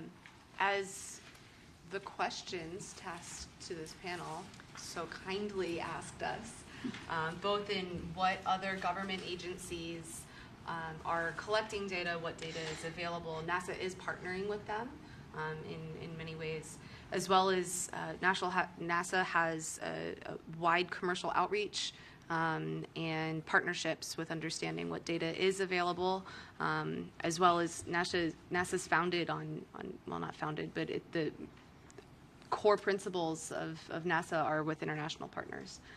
So the information that our partners are gathering is typically available to NASA as well. So, yes, on all accounts. And I may just emphasize and add that NASA is singular, I believe, among government agencies in its international outreach. Again, not to keep talking about the Artemis Accords, but you see countries like Saudi Arabia that we may not have a great relationship with as a government right now. We have Saudi Arabia and Israel in the Accords family, so that NASA is unique in its scope and ability to reach out. I also think that we're entering a new era of commercial space transportation that is going from low Earth orbit out to cislunar space. And that is going to be the purview of the Department of Commerce, which is taking over space traffic management. So I think it's very important that NASA work with and support commerce as we go through that transition. Department of Defense is currently responsible for that. And I think that will help us not only to identify potential UAPs, but to assist in preventing contention, congestion, and eventually conflict. And I also want to note, in terms of space debris in orbit right now, I believe, represents an existential threat to our very society, that we are getting very close to an event that could cause real problems for our ability to access satellites. And that's why I think there's great ancillary benefits to the conversation we're having today, that as we increase our capability to monitor orbit for UAPs, that data could also be very relevant as we look at near-Earth objects and other threats. And again, to just end on near-Earth objects, Apophis, for example, an asteroid, is going to come so close to Earth, it will be below geosynchronous satellites. So any effort to begin to catalog and do better in terms of understanding that environment is going to be terrific, and I hope NASA works with commerce and international agencies on Apophis and other missions. I think Federica had something to say, too. Yeah, I just wanted to add that, a lot of the things that we think we might recommend in terms of platforms to collect data that would be useful to study UAPs, we recommend a multi-platform and multi-site. That would also mean likely ground-based as well as space-based facilities. And this is being done already in astrophysics, co-observing the sky from the ground and from space with different methodologies and different instruments to get a more comprehensive picture of what's normal and then detect what's anomalous. And about every 10 years, the astrophysics community anyways, but many other branches, convene a panel of experts to see what things can be done to advance the field in the next decade. It's called the Decadal Survey for us. And one of the recommendations this year was explicitly for agencies that do astrophysics to work together. So NSF, DOE, and NASA to work together, share data, share facilities and instruments. So I think this is, there's a lot of fields will benefit from this, including the UAP studies. Oh, absolutely. Carlin Toner, I'd like to put an exclamation point on how well NASA is collaborating across the government. I'm from the FAA, and I can personally attest that FAA and NASA have a robust engagement in transferring research into practice in the ATM system. I think on the commercial space side, we work well with NASA. And all of our agencies are in the whole of government approach, supporting Aero specifically on the UAP topic. And it really comes down to good government and how we deliver, because we can each work our own mission space, but to cover the whole space, we need to collaborate together. And Dan? To put an exclamation point on Carlin's exclamation point. So I think it's important to say that we really do have a good relationship with the Automain Anomaly Resolution Office, Aero, Sean's office, and its previous or predecessor organization, the UAP Task Force. And we have really benefited from very fruitful collaborations among those various entities. And quite frankly, as a taxpayer, one should expect nothing less than the government to be working effectively across different units together. It's only right. That being said, it's also important to acknowledge what NASA's perspective is in this study, and to acknowledge that the Department of Defense, the intelligence community have massively different equities about the study of UAP, and they have different interests. Ours is a purely scientific one. So we collaborate, we consult. It's a very good relationship. And I agree wholeheartedly with Carlin that a whole of government approach is absolutely the right one to take. Great, thank you. I will move on to our sixth bucket of questions, which we had many on this topic. Is there evidence that UAP were created from non-human intelligence? All right. Yes, please. I will take this one. First and foremost, we are scientists, and we follow the scientific process. And I hope that the gathering here today showed a little bit of a glimpse on how the scientific process works. It's not a question that you can answer very quickly with yes or no. And we follow the data, right? So as scientists, we follow the data, we formulate hypotheses, we test theories, we follow the scientific process. The role of this panel has been to create a roadmap and a framework for how all scientists that are interested in this phenomenon can further study, can further collect data, can further formulate experiments, again, hypotheses, can test different methods, maybe even innovate on the methodology side of things, come up with new methods for how we can do basically science, but not just any kind of science, but the science of discovery and exploration, which is basically in the spirit of NASA. So just like Carl Sagan was saying, extraordinary claims require extraordinary evidence. We cannot make that kind of extraordinary claims at all for any kind of big subjects in science, whether it's UAPs, whether it's biosignatures, whether it's technosignatures.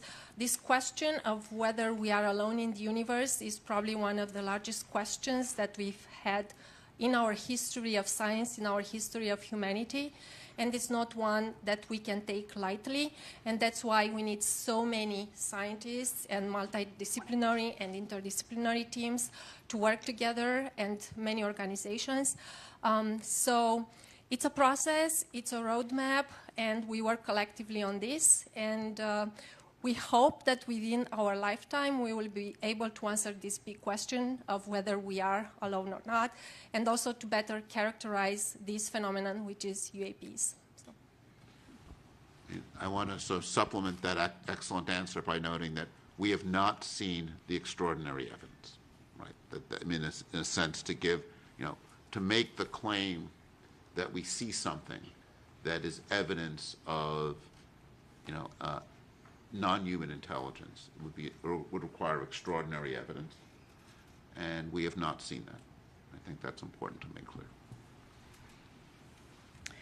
All right, then, I will move on to our seventh set of questions. We received many questions about the budget that is being dedicated to this. How large of a budget will NASA allocate? How large of a budget is NASA allocating? And how large of a budget will NASA allocate towards the study of UAPs? Dan? Yeah, that's a Dan question. So there are two separate questions in there, which is, what is the budget for this group, this team, and what is the budget going forward, I think. Now, the budget for this independent study team is very consistent with any other of our external review groups that we bring into the Science Mission Directorate on an annual basis. So, we have maybe 100, 200 such groups, entirely consistent with that.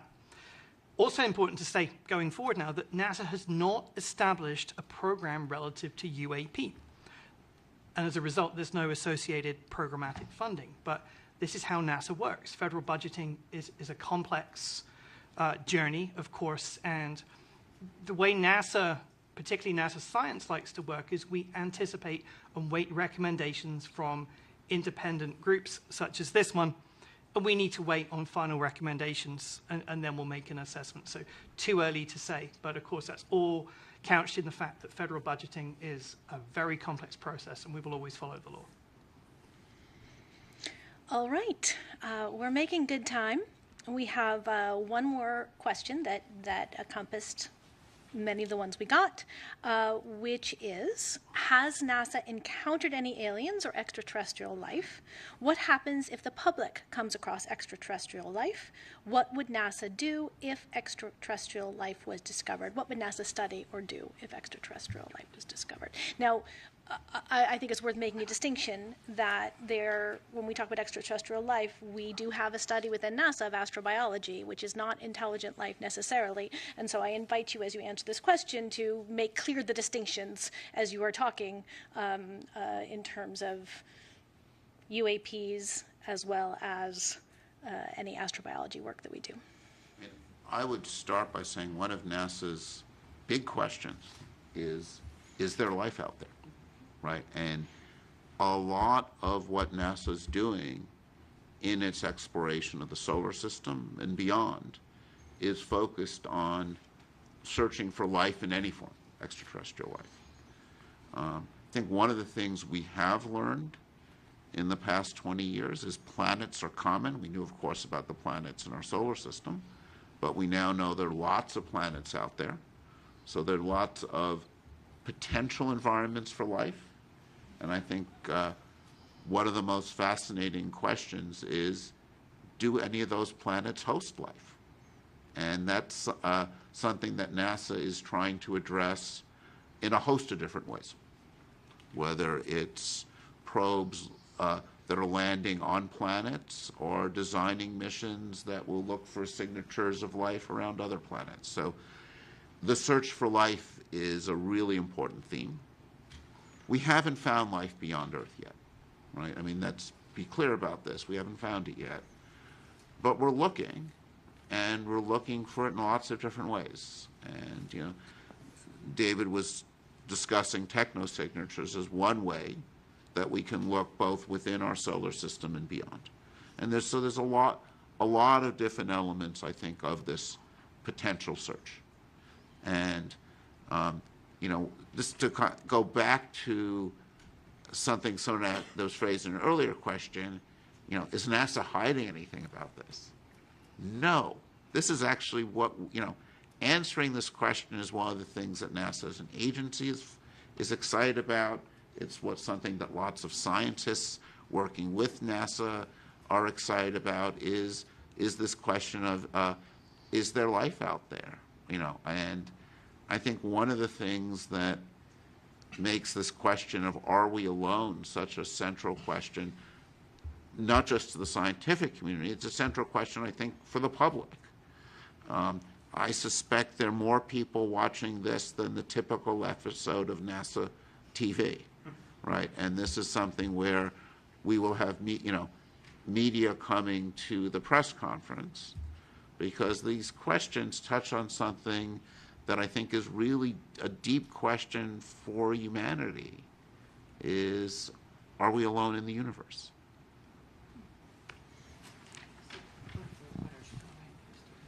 Yeah, just to kind of echo what David said a bit, I mean, obviously this is something we think a lot about in astrobiology. What if we succeed? We are very driven to try to find real evidence of extraterrestrial life, and we would be highly driven to share that if we found it, because everyone wants to show that they've been able to succeed in what they're trying to do. And one perhaps illustrative example is to think about what happened when we came close, when NASA thought maybe they had discovered extraterrestrial life. And a big event, actually, in the history of astrobiology was in the 1990s, when some scientists had thought that they had discovered fossils in a meteorite that came from Mars. And what happens is, you don't announce it immediately. You try to make sure you're right, because you also don't want to have false alarms and announce something and then you go, oops, sorry, we were wrong. That was a mistaken analysis. But what happened was, when the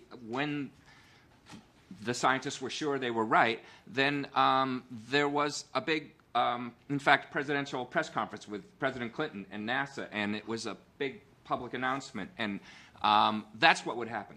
If we discovered something, we would try to make sure we were right, and then we would very proudly and loudly let the public know about it. Thanks. We have just 1 minute left, so I'll let you finish up. Yeah, thank you. The only thing I wanted to add, I wouldn't at all liken it to alien or extraterrestrial life, but in astrobiology and exobiology, there is the exploration of our planet as an analog for what might be found on other worlds, and what is extreme cold, what is extreme heat, a volcano, a black smoker at the bottom of the ocean, what lives there, and how is that even possible? And things we still discover throughout our ocean might look alien to a lot of people, right? And we keep discovering new species of different things, whether they be microbes or algae or, charismatic megafauna, whatever they are. But there are synergies. I know there was an initiative years ago at NASA called Oceans Across the Solar System, and the idea was, could our own Earth's ocean be used and the life within it as an analog for what might be discovered elsewhere? So I think that's an example of a potential synergy of interdisciplinary science, research, observations, etc., collection of data and information gathering that could be useful in the future. Thank you all so much. I will hand it back to David Spergel, your chair.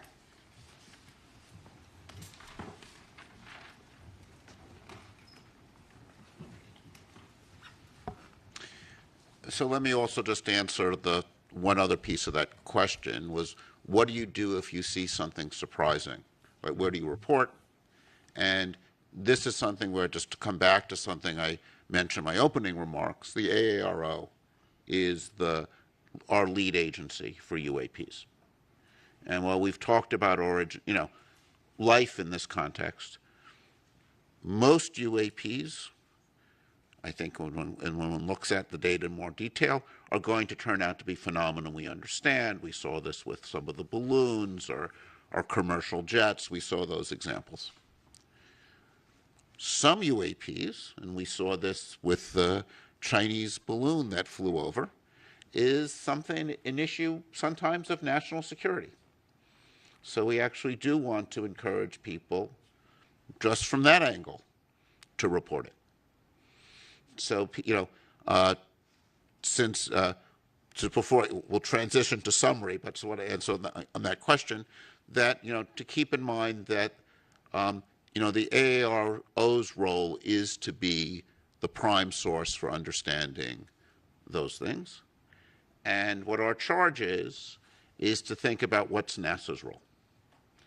And I think NASA, and this is something, I want to now go back to discussion. We didn't have that much time for it. Just to come back to, what we see as NASA's role in this. I think one piece we've talked about is NASA can help remove the stigma. NASA can draw more of the scientific community in. And I think what NASA can help do is provide standards of high data quality. I think one of the things that many of us who've not looked at this before, I certainly put myself in this group, was struck by the limited nature of the data, that many events had insufficient data, and that in order to get a better understanding, we will need to have high quality data where we understand its provenance, data from multiple sensors. And I think one of the things that, even from the same sensor, as we saw, in Josh's analysis, also in the event Sean showed us, when you can observe an event over time and get velocity information, that gives you a lot of additional information. So we're going to want things with high frame rate. We're going to want things from multiple perspectives. So I think those are all going to be pieces of things that we want to think about. I think this is an opportunity for citizen science. I think if we can come up with recommendations in our roadmap that point to ways in which we could people can collect data. I remain a big fan of these things. They do take over our lives too much, but they are fabulous data collectors and I don't know, there's something like 3-4 billion of them that are on the planet, and NASA, I think, has the prestige and visibility to develop an app or work with companies to develop apps that could collect data in a uniform and centralized way that I think will, most of the stuff that's collected is going to turn out to be commercial planes, balloons. When you have multiple cameras, you can eliminate some of the optical limitations of ghosting and those effects. Some of them will almost certainly be novel physical phenomena. Right? I think it is, we have learned a lot about our planet and how the universe works. There's a lot we don't know. Right? I think, as scientists, what is the most exciting thing is the surprises.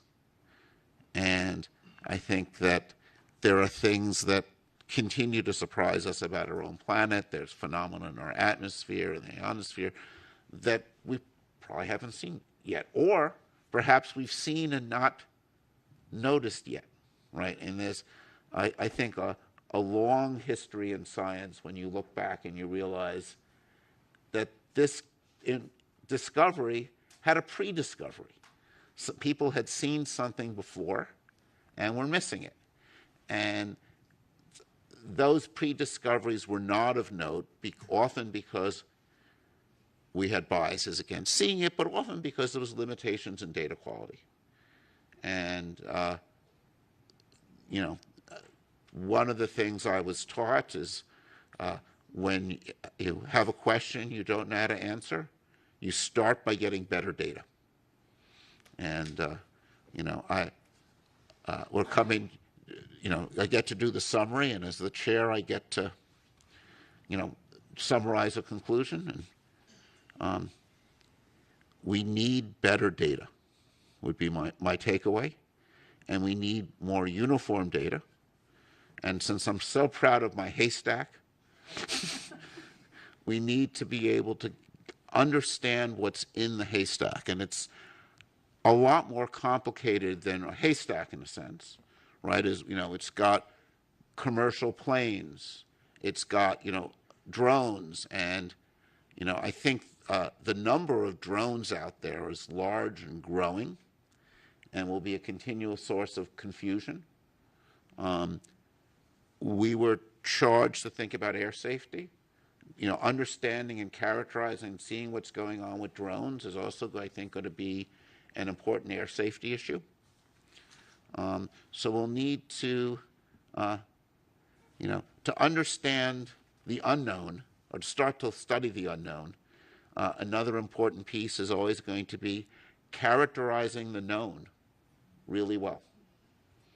And, this is the part, I think, of a lot of science that seems dry and boring, but it's calibration and understanding the events you expect to see. In thinking about this area, one of the groups of people that people talk to are particle physicists doing experiments at CERN, where they go through the effort of finding extremely rare events to find new particles. And in order to do that, you need to understand the standard predictions well. So I think another part of the whole story, and I know this is something AARO is working hard on in the context of military, it's like you've got to characterize what the known things are. When you've got that F-35 flying past a balloon, what does it see? What does it see at sunset? What does it see at odd observing angles? And that characterizing the normal is an essential thing to do to understand what's out there.